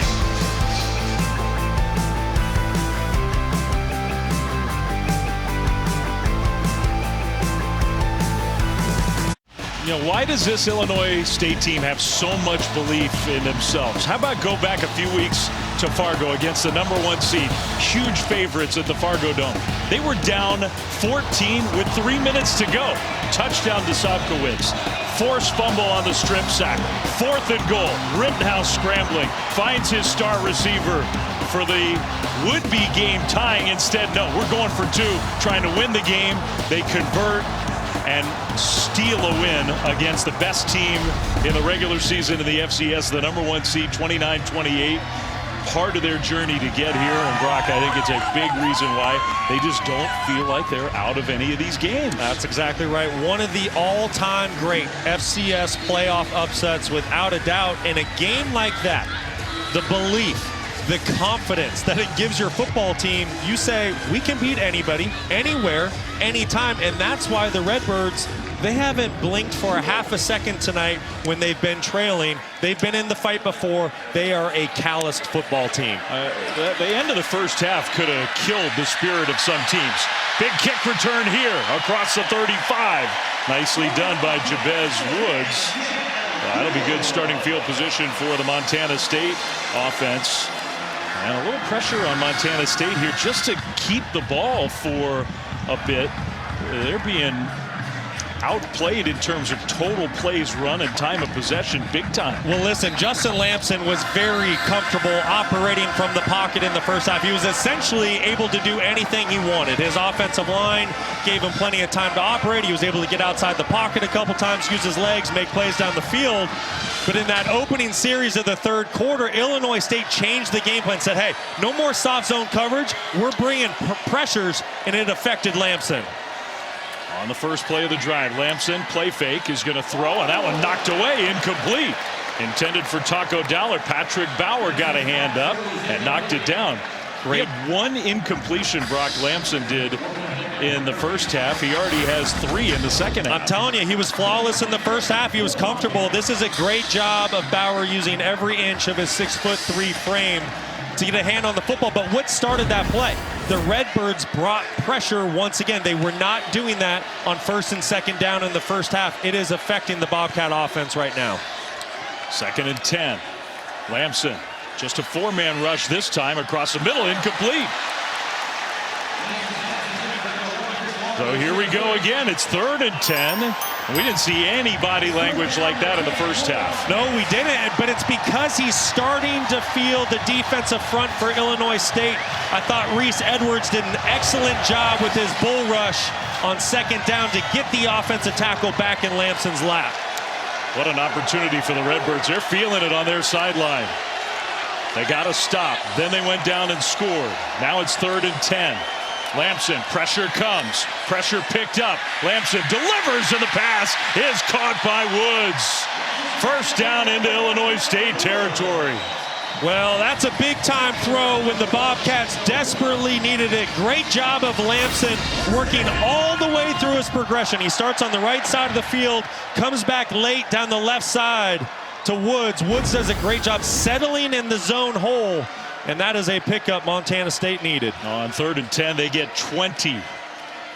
Gonna hand the ball off here. No, Lamson faked it, keeps it. Lamson, again, just no sliding from this big quarterback who loves to run the ball inside the 30 down to the 25, gain of 18. Well, Lamson just does this so well. His only job is to read Bauer, and as soon as he sees him kind of slow play the running back, that cues Lamson, hey, I'm going to keep the football. Well, if a defensive end is going to crash like that, you need a linebacker scraping over the top to play quarterback.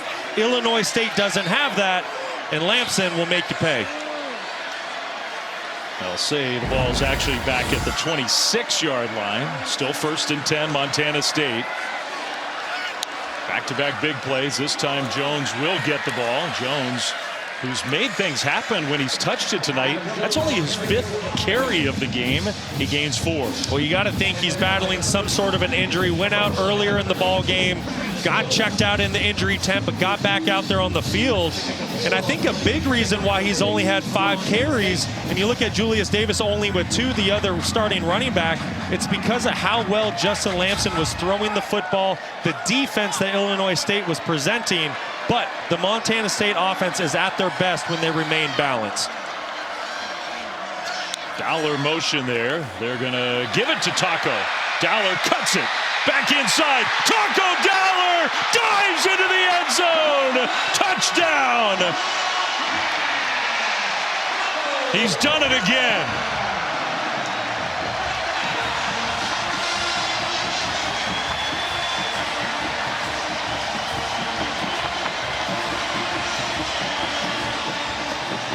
Guy is just playing like a superstar in the playoffs for the Bobcats.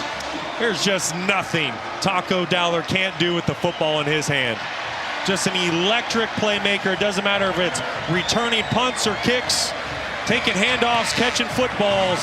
This guy's just a playmaker. And it was a moment ago, it was 3rd and 10, and the Redbirds were bouncing around, and then Taco gets Well, it's a beautiful block by Adam Jones on the perimeter to help his teammate Dowler out, and then Dowler does the rest with some shifty moves.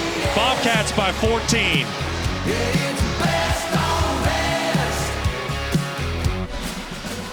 Well, the NCAA championship season continues this March. For more information, visit ncaa.com, the home for all NCAA championships.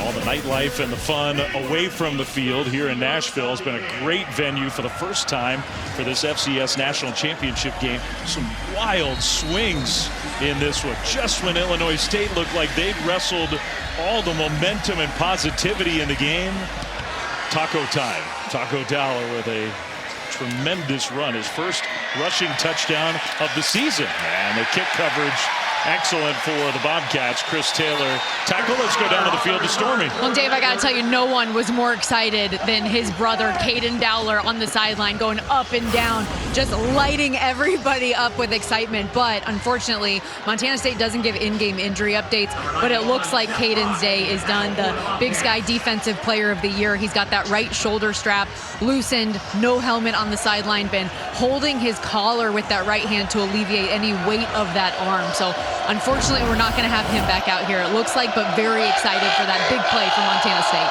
He doesn't want to be a cheerleader, Stormy, but he's a really good cheerleader when he's not out there playing.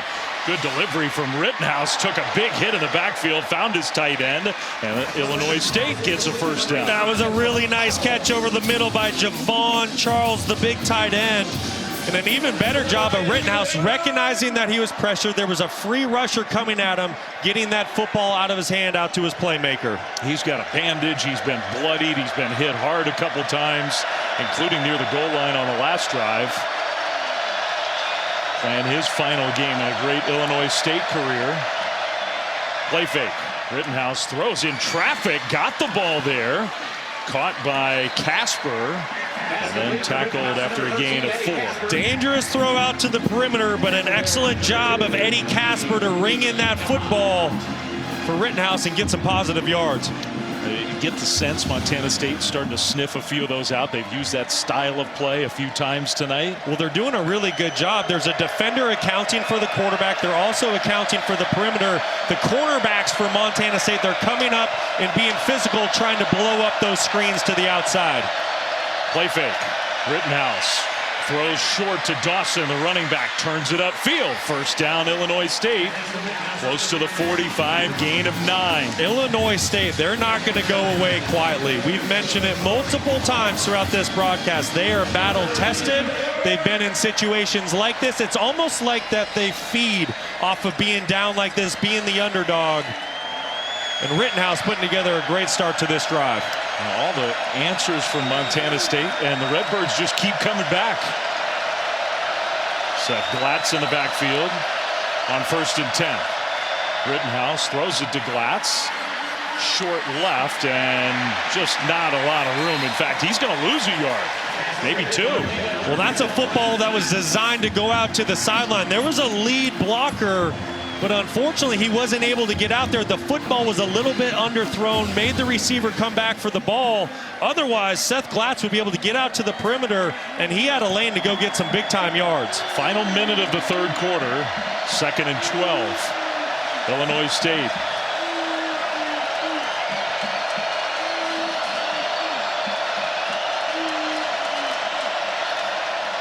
Hand off Glatz, left side, big hole. Glatz, that's his style. Power run into Montana State territory. First down, Redbirds. You know, I've seen this a couple times by Kenny Ida. He keeps diving inside. Well, when you do that, you don't set an edge. And this is just too easy for All-American left tackle Jake Pope. Anytime you crash inside as a defensive end, you're going to let him go down there, wash him down, and that's what allows Glatz to get out to the perimeter. He put the hit on Petrie, not the other way around. First down, play fake. Rittenhouse, pressure, gets away. Gets away again. Now he's going to scramble. Rittenhouse dives down to the 41-yard line. Ended up getting 5 on the final play of the third quarter of this FCS National Championship game. It's been a highly entertaining game and very much still in the balance. All the emotion of a title on the line. We're 15 minutes away from crowning a national champion here in Nashville.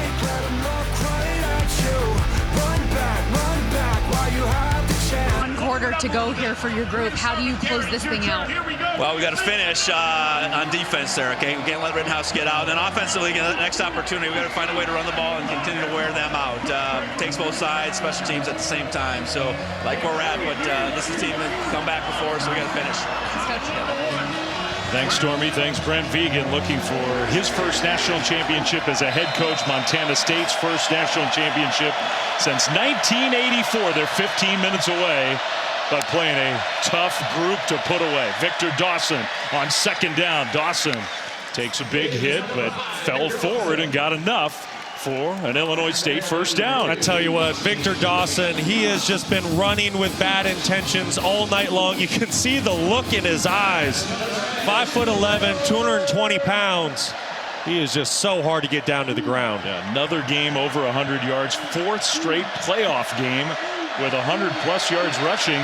He was not the starter for much of the year. 1st and 10, Illinois State inside the Bobcats 40. Early 4th quarter. Rittenhouse, play fake, swings it out left side, trying to get around the corner and breaking tackles. That's Casper. We got inside the 30 down to the 29. Rittenhouse is just seeing the field so well tonight. Anytime that extra defender for Montana State wants to get nosy and start playing the run, he flips the football out to the perimeter, really taking the best of both worlds right now. And he's 24 of 35.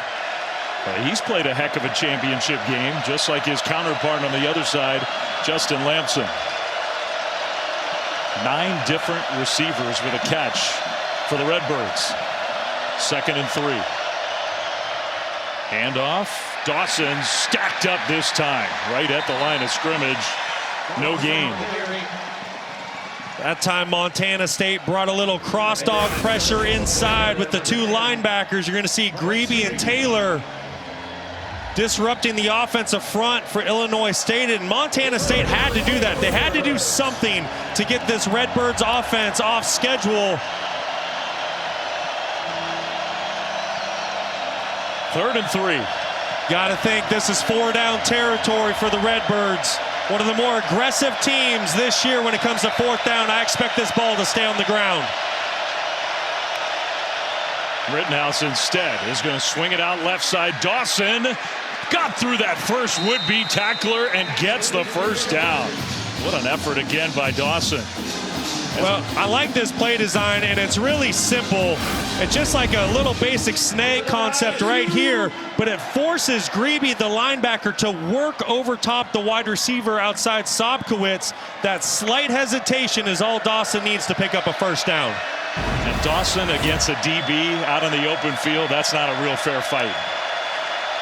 1st and 10, Illinois State, another long drive. This is the 11th play of this drive. What was the last one? Officially 18 plays. Rittenhouse scrambling right. Rittenhouse is going to fling it away. Took a big pop. And it just took too long to get rid of the ball. Seth Johnson hit him, and Rittenhouse was slow to get up. Well, Johnson's making Rittenhouse pay for not throwing that football away sooner.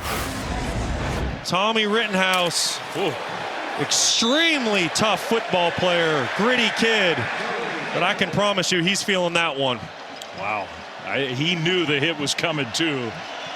2nd down and 10. Talk about some guys laying it all on the line. National championship at stake. There's no tomorrow. Just 12:18 to go. Rittenhouse throws incomplete. He had a man. Penalty flag thrown. Kind of a late flag there. Intended for Casper. I think the left tackle was in the middle of it all again. It's going to be hands to the face by Zach Cruz. Personal foul. Hands to the face. Number 36. Defense. Penalty is after this to the goal and includes an automatic first down. Tell you what, Zach Cruz and Jake Pope, they have had a battle out there tonight. This is good on good. I mean, you could almost call it on both of them. Seriously. And maybe the finish to the play is what got the penalty flag against Cruz. I mean, talk about a bailout for the Redbirds. Rittenhouse misses an open wide receiver. You have to think the hit from Johnson affected that throw. But new life for Illinois State on this drive. It was going to be 3rd and 10. Instead, it's 1st and 10 from the 13-yard line. Dawson carries. Dawson lunges across the 10. Tell you what, this is a really quick triggering defense by Montana State right now. What do I mean by that? The linebackers and safeties are flying downhill. I guarantee you, offensive coordinator Tony Peterson is seeing that, and at some point expect a hard play action here, trying to get an offensive playmaker to the 2nd or 3rd level. Part of the field where Sobkowitz is so tough to stop. Dawson in the backfield. Play fake. No, they give it to him. Left side run, pushing. Stopped about 2 yards short. It'll be 3rd down. And there's no doubt with the score, with the game situation, where Illinois State is on the field. They are not kicking field goals. So you have to wonder, does Tony Peterson just ground and pound with Victor Dawson trying to pick up this 1st down, or do you go a little bit of reverse psychology, hard play action, and try to pop a pass over the top? Another 7+ minute drive here. 3rd and 3. Dawson in the backfield. They give it to Dawson, and I don't know. We'll see about the spot. I think he got there. Close. I haven't seen an indication yet. And they put the ball down. He did not get it. It's 4th down.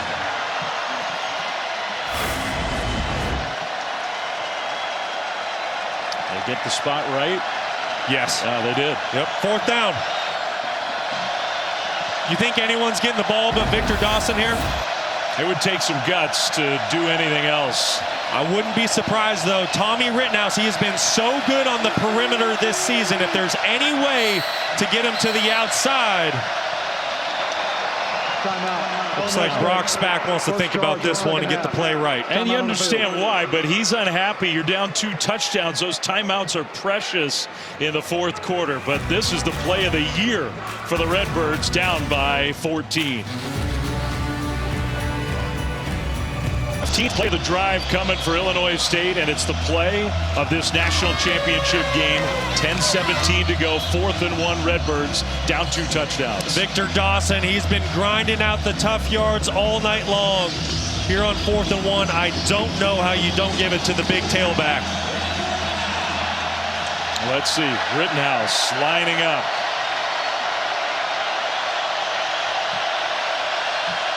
Out of the timeout on 4th and 1. Dawson shifts. They throw. End zone. Caught! Touchdown! Sobkowitz and his incredible playoffs continue. Another touchdown for the star wideout. It's 28-20 with an extra point coming. That is a big league play by Tommy Rittenhouse. I don't know if you noticed pre-snap, but he went up to the line of scrimmage. That's because he was changing the play. He noticed that Montana State was in an all-out pressure, extra defenders at the line of scrimmage, changed the play and took advantage of the one-on-one matchup outside. Extra point is up and good. The Redbirds all playoffs long, all championship game long. They will not go away. Well, Sobkowitz has been unstoppable throughout the playoffs. Nothing different about that play. Stay with us. It's going to be a great finish.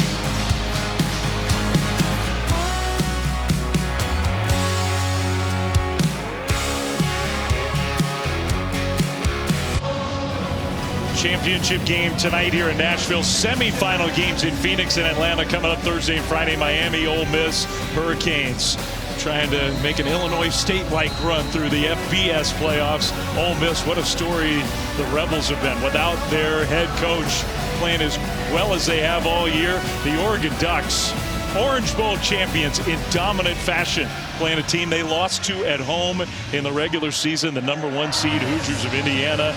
Rose Bowl champs, emphatically looking like the best team in the country. Thursday, Friday, semifinals.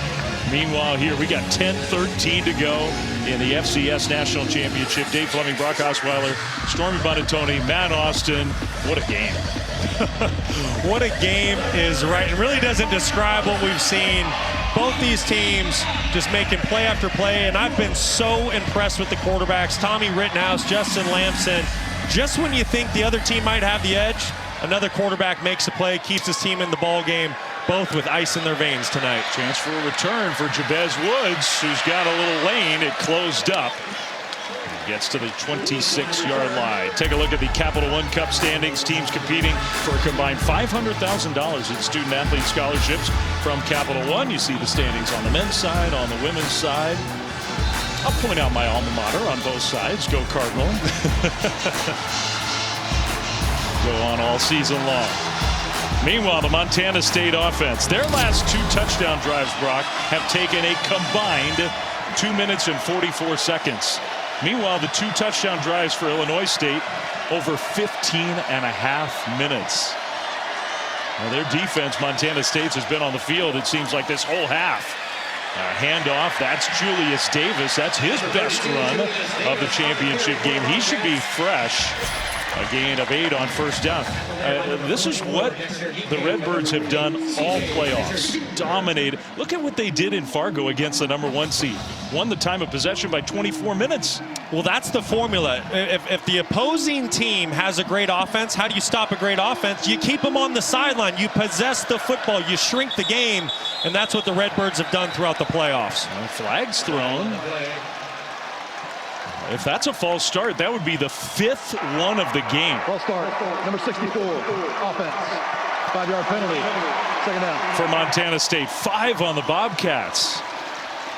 They've had 10 penalties overall, 5 false starts. And that's another one where it's 2nd and 2, and that turns into a much different situation. There's just no excuse for it. In a game like this, the magnitude of it, 5 false starts, but give a lot of credit to the Illinois State fans making noise. Lamson chased out of the pocket. Lamson backpedaling is going to heave it out of bounds, incomplete. So 3rd down coming up. Dexter Niekamp got the pressure on there. What's been the difference in the second half for this Illinois State defense? They're starting to get to the passer, Justin Lamson. They're making him uncomfortable, not able to work with a clean pocket. Give the secondary credit, nowhere to go with the ball down the field. And here's the biggest 3rd down of the ball game. Illinois State had that chance last possession to get a stop. It was 3rd and 10. Couldn't do it. Bobcats went down and scored a touchdown. Another opportunity here. Man in motion. Pressure comes and flags thrown again. Wow. This is hard to believe.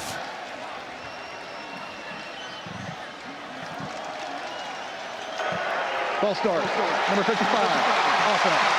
5-yard penalty, 3rd down. So keep an eye on the center, JT Reed, when he snaps the football in relation to when the quarterback claps his hands. Keep an eye on it. This has happened a couple times tonight. Justin Lamson is clapping his hands, but JT Reed can't hear it because of the noise that the Illinois State fans are making. At some point, you have to go to a true silent cadence. 3rd and 12. Redbirds might have jumped. Lamson takes a hit. Going deep, incomplete. Trying to hit Dane Steele. A big hit in the backfield on the quarterback and the running back in protection. We'll see what the penalty is. Offside. Defense, number 46. 5-yard penalty. Repeat, third down. That's their All-American linebacker, Ty Niekamp. And I really think it was actually on 14, Mason Kaplan. The officials getting the numbers mixed up there, but nevertheless, just a penalty that can't happen if you're Illinois State. But great job of Justin Lamson using a hard count and getting 5 yards back. Still 3rd and 7. Pressure again. Lamson throws, ball knocked away, incomplete. Got tipped at the line of scrimmage. Well, I tell you what, Illinois State, they have pushed all of their chips into the middle of the table defensively, playing with a double-edged sword. They are bringing all-out pressures here in the second half.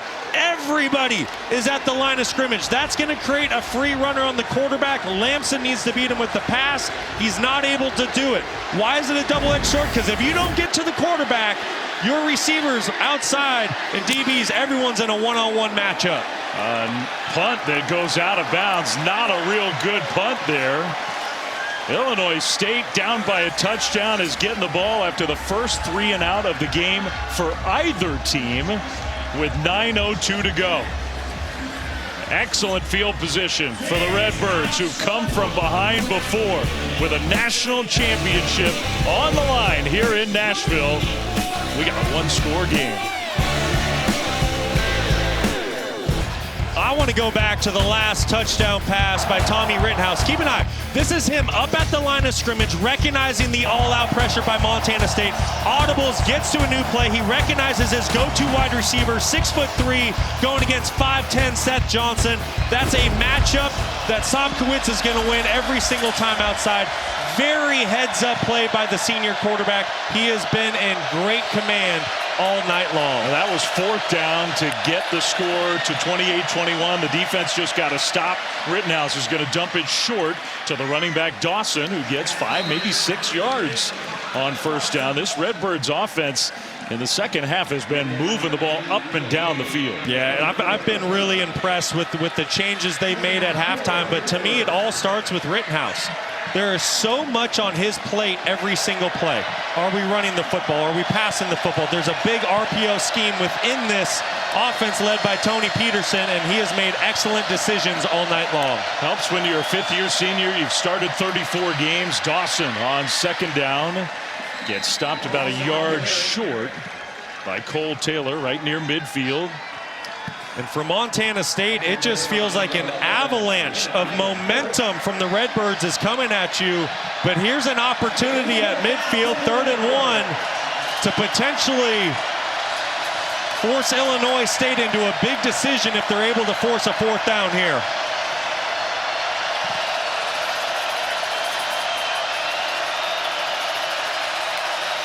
Third down, Dawson, a fake to him, throw out, right flat, caught, 1st down.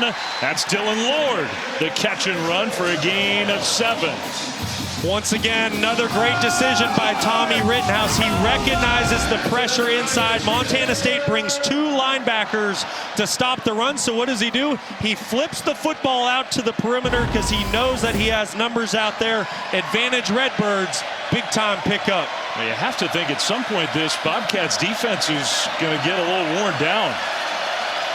They've been out on the field, seems like, for the whole second half. Rittenhouse this time does give it to Dawson. Gain of 2. Just impressed with Illinois State. They said to us in production meetings yesterday, it didn't matter which coach we were talking to, which player, they said we are comfortable being uncomfortable. They haven't led for 1 second of this game, but they will not go away. Now look at those numbers in the second half, how lopsided the time of possession is. 17 and a half to 5+ minutes. And they're on the move again. A touchdown you would think would tie the game. Who knows? Rittenhouse throws. He's got his man open. That's Lord again. Down inside the 30, goes out of bounds right at the 26. First down, Illinois State. Really good play design by Tony Peterson. Once again, he's getting a slot wide receiver matched up with an outside linebacker. Anytime this happens, this is just going to be pitch and catch like you're in the backyard for an offense. At some point in time, you would think Montana State would match the nickelback with wherever the slot wide receiver is. 10 catches for Dylan Lord in this national championship game. 1st and 10. Rittenhouse in the pocket, swings it out left side, incomplete. Carson Williams got the hit on Winker's right, and maybe better for the Redbirds that he didn't catch it. 6:05 to go.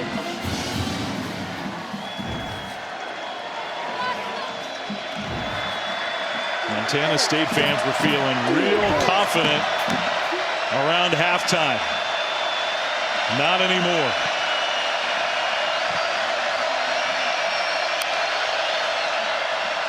Right with the carry, left side, and just not a lot of room there. Gain of a yard or so to set up 3rd down. Good play by Alec Eckert inside. Big number 97 and 36, Zach Cruz, winning their one-on-one matchups inside. You have to wonder if you're Brock Spack, is this 4-down territory, or if you don't pick it up, are you willing to take a field goal here, trust your defense to get a stop? I think you'll tell a lot by this play. If Illinois State keeps the ball on the ground, expect it to be 4-down territory. Not Dawson. Winker's right again in the backfield alongside the senior quarterback. Play clock winding down. They get it snapped. Pressure comes. The pass is caught. And again, it's Lord. Still on his feet. Inside the 5. Lord! Touchdown!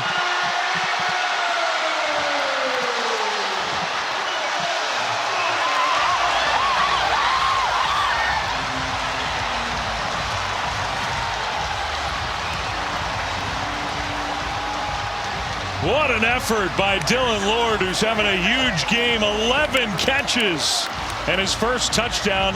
And the Redbirds are not going to go for 2 with 5:10 left. They're going to kick it to try to tie the game. Michael Cosentino, this is only his 2nd game as the place kicker. And he gets it up and through. Dylan Lord, what an unbelievable individual effort. Just a redshirt freshman, former walk-on, earned a scholarship, sits down in the hole in the zone defense, and then he just makes the entire defense miss. Just an unbelievable individual effort. We talked to the coaching staff about him yesterday. We said, what makes him so special? And without hesitation, they said it's his work ethic. You saw it on full display there. That was just a player that was not going to be denied. Well, what else do you want? A national championship game tonight, and with 5 minutes and 10 seconds to go, we are tied at 28. Dylan Lord, career highs in catches, yards, a spectacular touchdown to tie it in the 4th quarter. Reminiscent, really, of the effort from the Montana State receiver Dane Steele at the end of the first half. It's just an all-time game for Dylan Lord. Like I said, a redshirt freshman, but give Tommy Rittenhouse a lot of credit too. Montana State, they're putting so much attention on Daniel Sobkowitz that's what's allowing Dylan Lord to take advantage of some open holes, some open spaces. Kickoff. Returnable, a broken tackle, and outside the 25-yard line.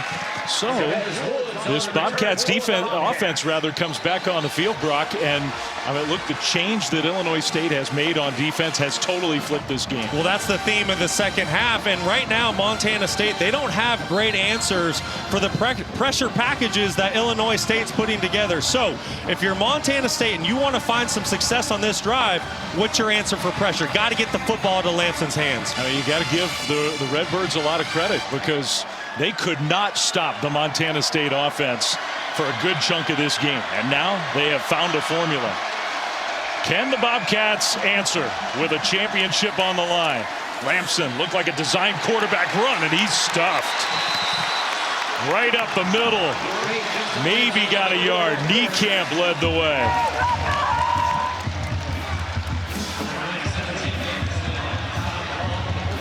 Second down coming up.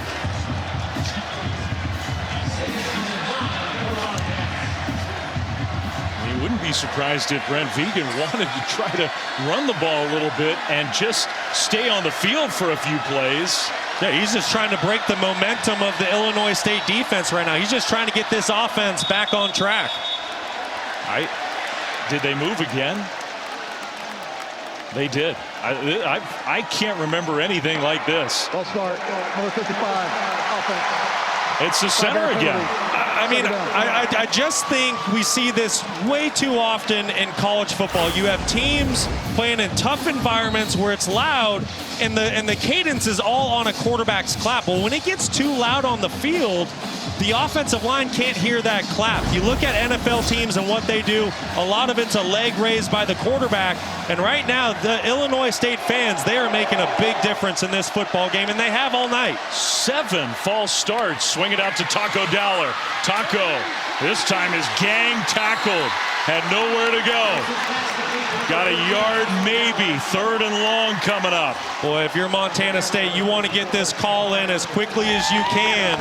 Because if you're not able to pick up a first down, you still have 3 timeouts, so you can punt this football deep. Unless you pick up some positive yards here to where it's a 4th and manageable situation. What a flip in this game. Tied up, under 4 to go. 3rd and 13. Redbirds defense has brought pressure all half. Are they going to do it again? Just a 4-man rush. Lamps into the pocket, throws over the top, and almost intercepted. Almost picked off by Shadwell Kuba. Incomplete. 4th down and long. And Illinois State is going to get the ball back with 3:18 to go. That was a really good job of defensive coordinator Travis Niekamp baiting Lampson into this throw. Initially, Illinois State showed an all-out pressure once again, but at the snap of the football, they changed the pitcher. They rock back to a zone coverage, and Kuba almost makes the game-changing play. Froker last time really did not have a good punt. Another false start, this time on the punt team. False start, number 3, offense, 5-yard penalty. Can you remember a game with 8 false starts? Never seen anything like it. And that's not how a Brent Vigen football team plays. They pride themselves on being disciplined and doing the little things right. But that has not been the case when it comes to getting the football snapped.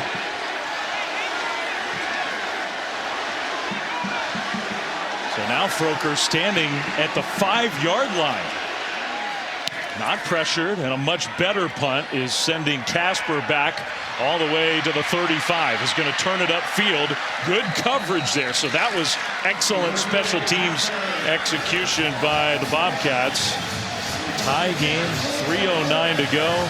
The senior quarterback, one of the great players in the history of Illinois State, is, well, we won't calculate field goal yardage, but what's at stake? The first national championship in the history of the Redbirds program.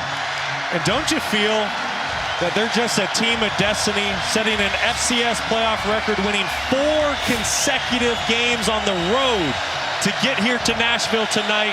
The improbable win over North Dakota State, the #1 team in the bracket. And here we go with 3:09 to play. How much gas is in the tank for the Bobcats defense? Well, on that play they had some.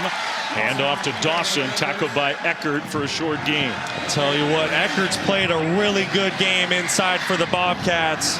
Kind of that anchor in the middle, just a farm strong kid out of Lewiston, Idaho. 2nd and 7. Clock continues to roll. Under 3 minutes to go.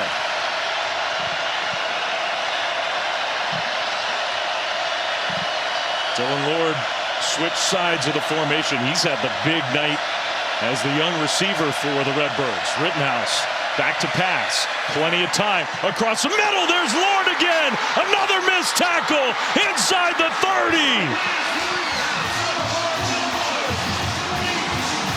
Excellent play design. The linebackers for Montana State do not carry him up the middle of the field. Somebody has to take him. You can't give a wide receiver like this free access against split safeties. Too easy for Illinois State. They spot it back at the 30-yard line, but still 33 yards through the air.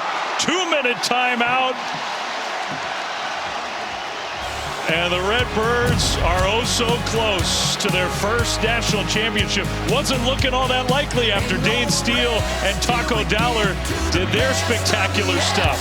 But in the fourth quarter, Illinois State's been in charge and on the move again.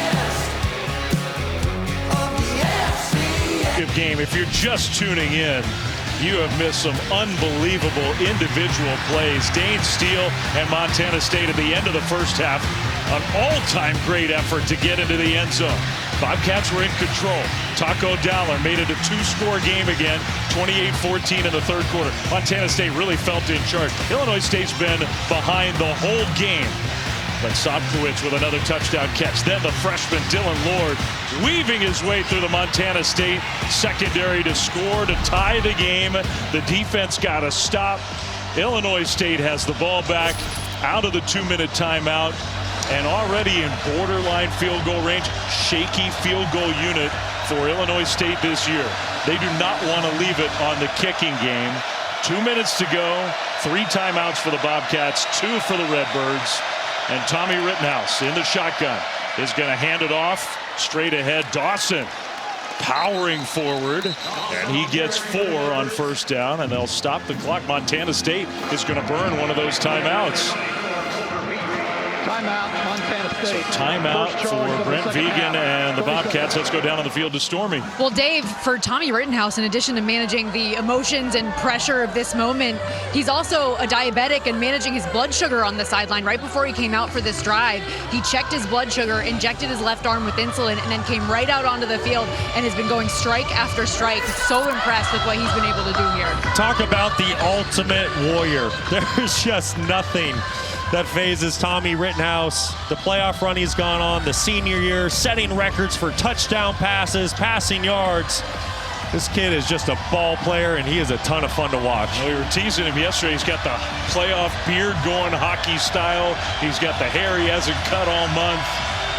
1:54 to go. Montana State uses one of those timeouts. 2nd and 6 here. Rittenhouse. Again, another handoff. Dawson runs right into the line, got a yard. 2nd timeout for Montana State. Timeout. Timeout, Montana State. Second charge. So another timeout, 1:50 150 still on the clock. By the way, when we're done, coming up on SportsCenter, Nicole Briscoe, Michael Eaves getting ready. Analysis of both CFP semifinal games, obviously at the FBS level. Miami, Ole Miss, and Indiana, Oregon. Adam Schefter joining the show to talk about all the news in the NFL. Big trade possibly brewing in the NBA. All that and much more when we're done here. 1:50 to play in this FCS National Championship game. There's the brand new kicker. I mean, it's hard to believe that it could come down to Michael Cosentino. He was not the kicker until the semifinals. Yeah, and they're really not in his field goal range yet. Talking with Brock Spack yesterday, he said we feel good about him 40 and in. In order to get there, you need to get inside the 22-yard line. This is a massive 3rd down. I don't think they would kick it from here.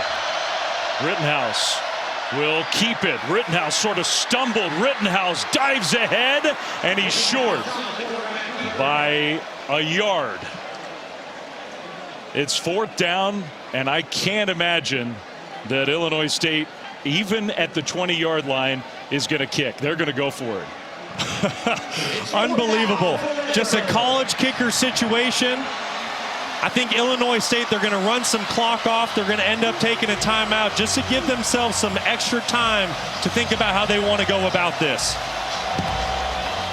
And Cosentino's getting loose. I think you're exactly right. Play clock winding down. They have 2 timeouts, so Brock Spack is going to use one of those 2 here. Illinois State. I don't think he's getting ready to kick the ball, though. Well, listen, I understand you're not comfortable with your kicking situation, But how could you not take this opportunity with 1:03 to go in the national title to go up by 3 points? At the end of the day, you were in Cosentino's field goal range. If you roll the dice and go for it on 4th down and you don't pick it up, I don't know how you live with that one. So I would expect to see the field goal unit come out here on 4th and 1. It would be about a 38-yarder. And we asked Brock Speck, okay, you made this switch to this kicker, Michael Cosentino, transferred from Elon. And what's his range? He said 40. Cosentino, he did a great job in the semifinal against Villanova. It was his first career start. He went 3 for 3. But here we go, the biggest kick of his life. To put his team ahead in a national championship game with 1:04 left. His second career start at Illinois State.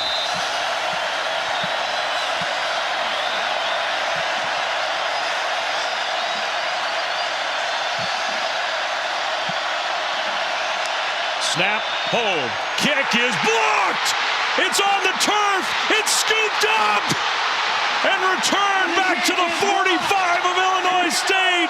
Seth Johnson comes up with the ball.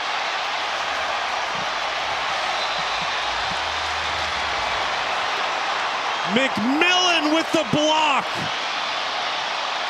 What a play by Montana State, just coming free off the edge. End man on the line of scrimmage for Illinois State. Barely gets a hand on him. There's an injured player down. The Redbirds decide to kick, and it backfires. Unbelievable. Top of your screen. Wow.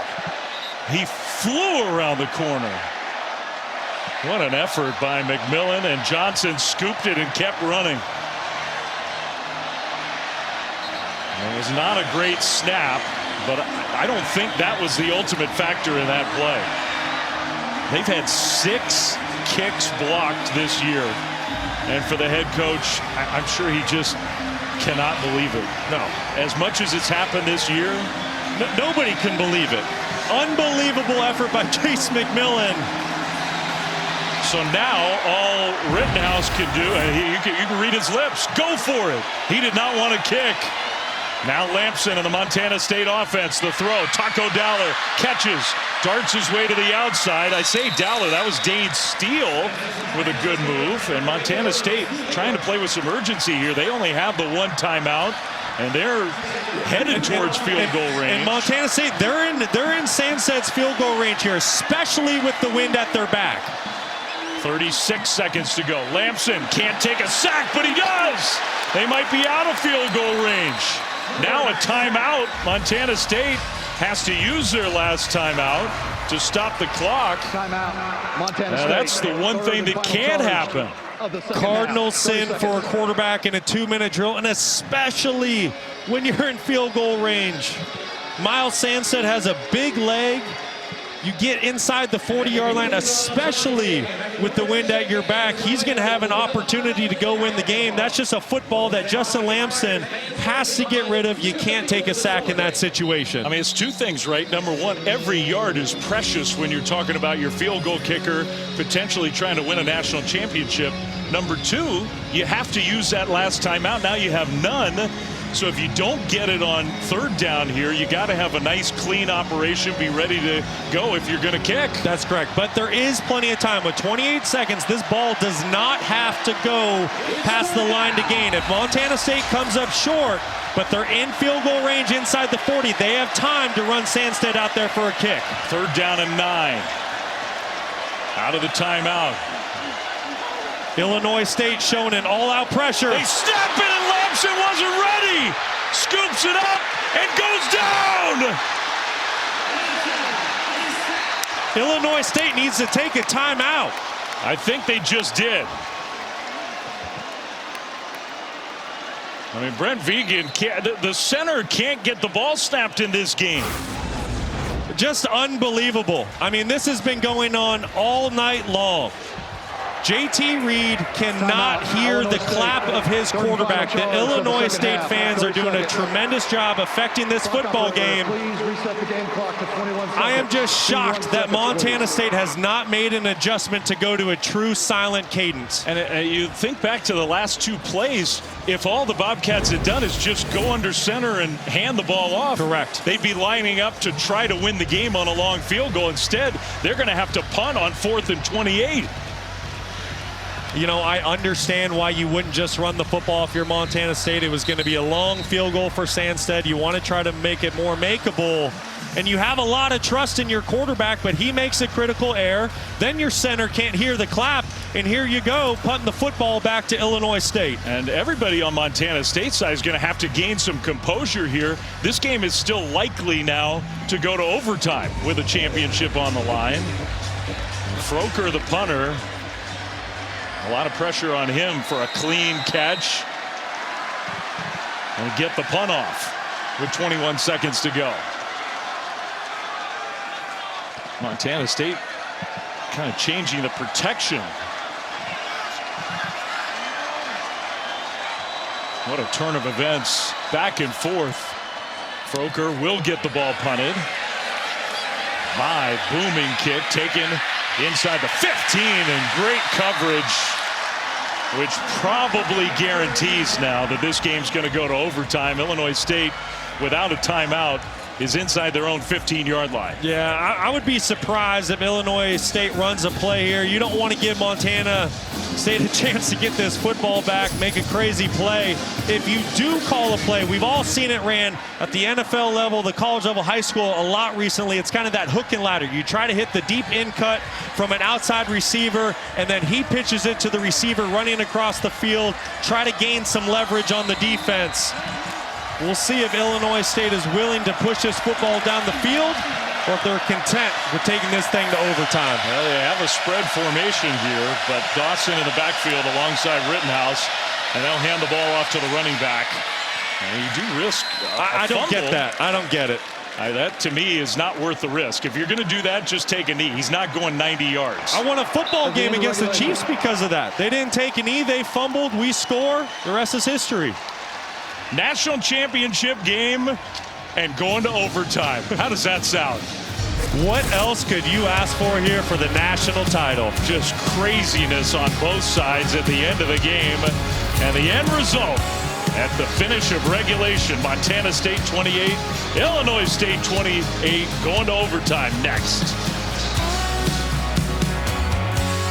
Time presented by Cheez-It. It's crunch time.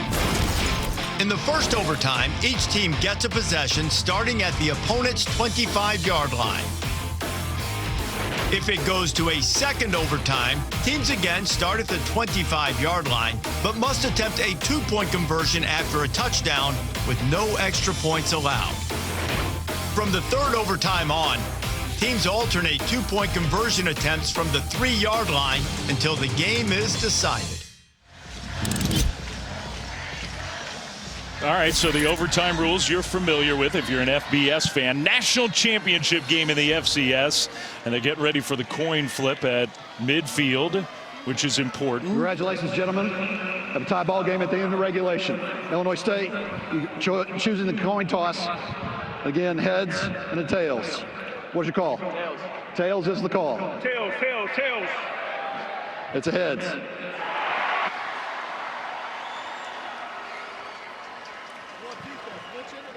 So Montana State wins the toss, and presumably they'll play defense first. It gives you an advantage. Illinois you know State what you have to do when you get the ball on offense. Montana State will be defending the north end. Good luck. So that's exactly what will happen. I mean, it's amazing, Brock. They've been playing this FCS championship game since 1978. This is the first one that's gone to overtime. What a battle we have witnessed here tonight. You have the Redbirds, the team of destiny, Montana State, one of the powers in the FCS. Let's go back to some of these key plays. That block kick. Just when you think Illinois State might go up by 3, McMillan with a tremendous effort. Thought it was a good job by the holder. Somewhat of a bad snap, got the ball down. Then you get the missed snap by Montana State, sends them backwards. have had issues snapping the football all night long. And here we go. That was just the last half a minute of the game. So here we go in overtime with a national championship on the line. And the Illinois State offense, which has really controlled the game since halftime, starts off of the ball at the 25. Rittenhouse, empty backfield. Plenty of time across the middle. Pass delivered. That's Sobkowitz, his star wideout inside the 10 right away. Well, this is just pitch and catch in the backyard for your go-to wide receiver. You're going to see the linebacker grab onto the flat route, and that's what allows Sobkowitz to be wide open to the middle of the field. Great spacing by the Illinois State wide receivers. Can the Bobcats somehow force another field goal try? There's a question whether Illinois State would even try another one at this point. Kicking game, obviously a factor in overtime. First and goal. Play fake. Lord, another catch. Lord breaks a tackle. Touchdown.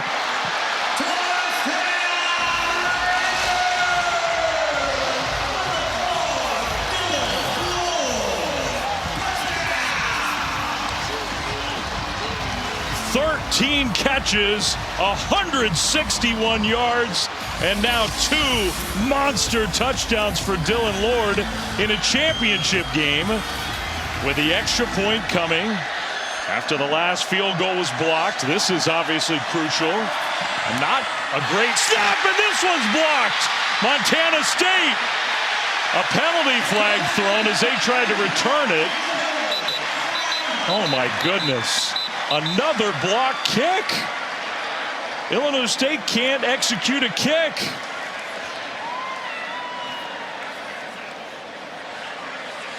And it's silent right now with penalty flags thrown on the return of the block kick. This officiating crew earned its way to a championship game with great work all year. They've been busy. Personal foul, face mask, number 41, Illinois State. By rule, the penalty is declined. Montana State will not do their possession in the first overtime. Yeah, the penalty ends up really not mattering at all. What does matter is the operation on the point after and another block. Well, it's because the holder, Hayden Futch, he drops the snap initially. And at that point, if you're Futch, you just do anything to get the defender on the ground. You don't want to give up points. Going back to the touchdown to Dylan Lord, what a great individual effort. And I mean, what an all-time great game for the redshirt freshman out of Chandler, Arizona. I mean, this guy has put on a performance since the get-go. Would not be denied. Makes Cole Taylor miss at the line of scrimmage and then finds pay dirt. So now the Redbirds defense, which has dominated in the fourth quarter, in overtime, Lampson hands it off. Davis straight ahead, power running for him. Down inside the 15-yard line. First down, Montana State. He gains 11. We haven't seen a whole lot from Julius Davis. The one positive, he's very fresh. Yes, he is. A lot of fresh legs in the backfield for Montana State. Whether it's Justin Lampson, Adam Jones, or Julius Davis. Truly a three-headed monster. But credit Illinois State's defense tonight, holding Montana State under 100 rushing yards for the game. Well, they got to keep him out of the end zone. Hand off, Davis trying to turn the corner. Davis took a hit, got down to the 10. The missed extra point means if Montana State gets in, they're an extra point away from a national championship. And both these teams just gassed right now. These defenses have been on the field all night long. You're starting to see the offensive line wearing down the defensive front for Illinois State. Big front for the Bobcats. And you can see what the game plan is here. Justin Lampson, he's had a tough second half. I think the Bobcats are keeping the football on the ground. 2nd and 6. Davis, no. Flags thrown. Another false start. False start, number 72, offense, 5-yard penalty. Second down. That is the 9th false start penalty of the game.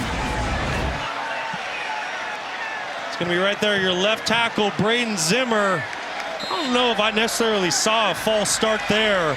I didn't see that one. Yeah, it'd be a phantom call.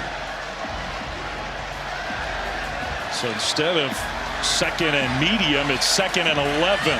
Now they know it's 4-down territory, so you got 3 plays to get 11 yards.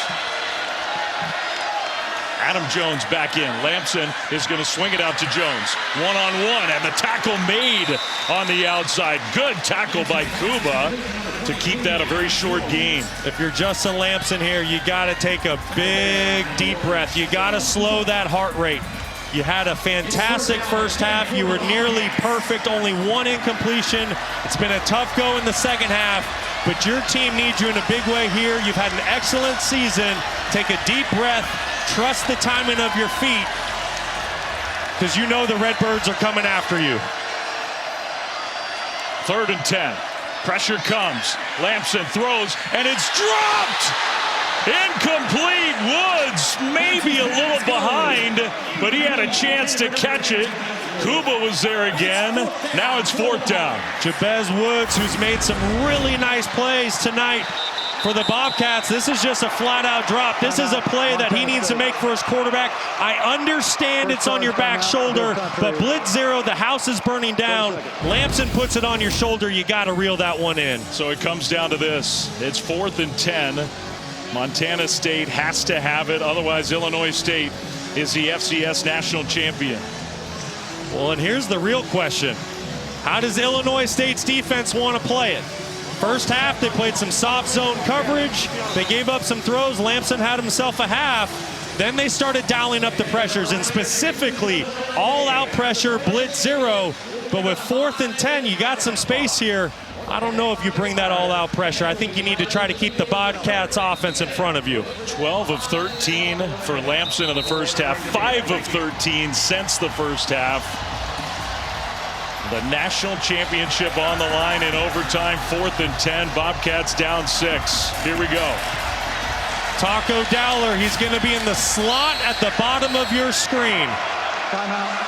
Now timeout, Redbirds. So their defense takes a look at how Montana State lines up. And Brock Spack, 1 play away from his school's, his program's first national championship, uses that timeout. I think that's a good decision. Here's the chess match. You want to kind of get an idea how Montana State wants to play it, what personnel grouping, what formation. Now you can get your defense together, give them some last-minute tips and clues. We'll see here. If I'm defensive coordinator Travis Niekamp, I understand the all-out pressures worked, but it's 4th and 10. I want to show pressure and simulate that and then drop out to the sticks and keep this offense in front of me. Bobcats can get a first down inside the 5. Showing pressure on 4th down in overtime. They bring pressure. Lamson throws. End zone. Caught! Touchdown! Taco Dowler!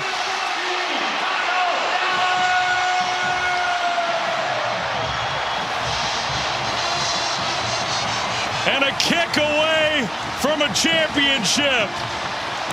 They brought the pressure, and Lamson and Taco Dowler burned the Redbirds. And that's why you don't bring the pressure. Just too easy. Soft coverage, one-on-one matchup outside. Here we go. Miles Sandstead. Snap, hold, kick, up, good! For a national championship! In overtime!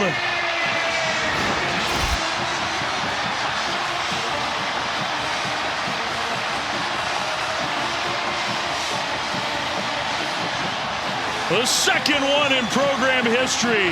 The first one since 1984. Heartbreak for Illinois State. An all-time great championship game. And it ends with a point after in overtime. I can't believe what we just witnessed.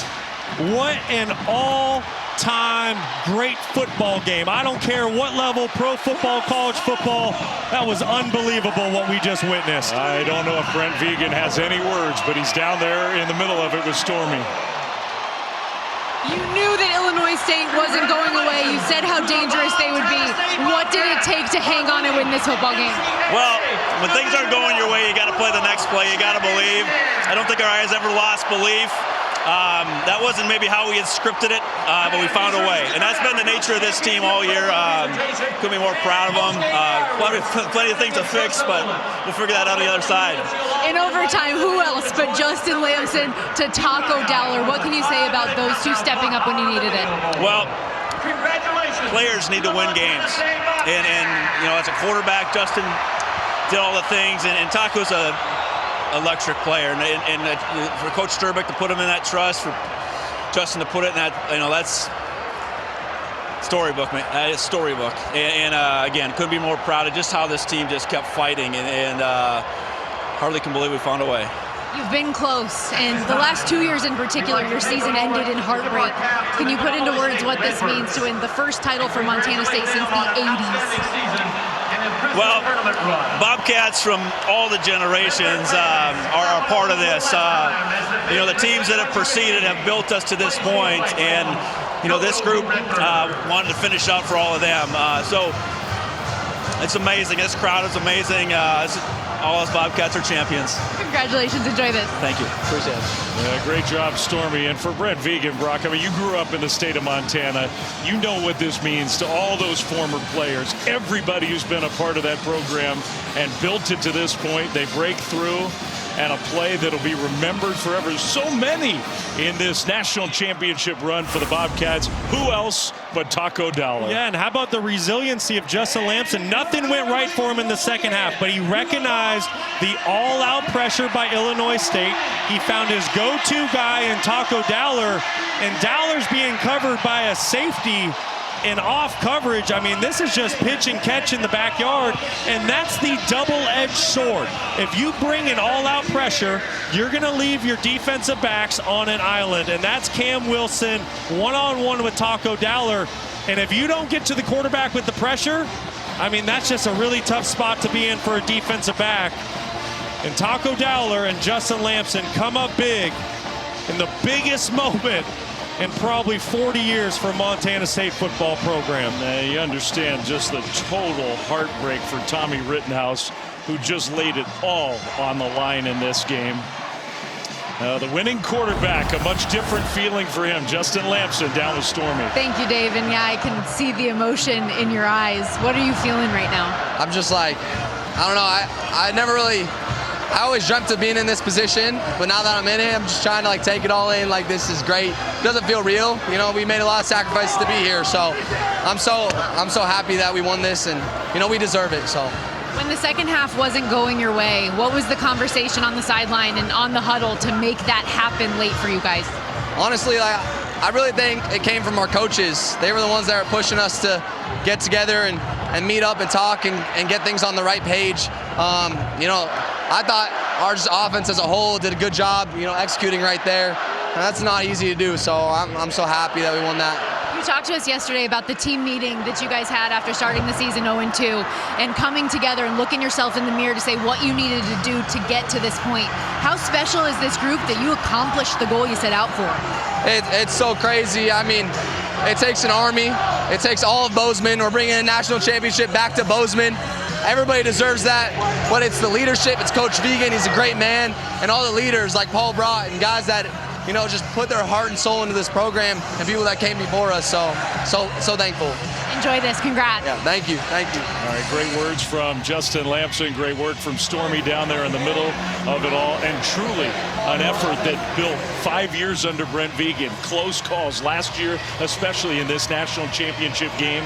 And tonight's the night, in about as unlikely a way as you could dream it up, that they break through. Well, listen, since Brent Vigen arrived in Bozeman, you just felt like this was a program inching closer and closer to finally capturing that national title. You mentioned it, his third appearance in 5 seasons. But you have to remember, there's only 9 seniors on this Montana State team. They might just be back here next year. Tears on the Illinois State side, oh so close. Their magical run comes to an end. It's taco time here in Nashville, back in Bozeman, Montana. The Bobcats are national champions at the FCS level. What a game in overtime. 35-34 for our producer, Scott Epstein, our director, Tyler Honeycutt, our incredible crew. For Brock Osweiler, Stormy Bonatoni, Dave Fleming saying so long from Nashville.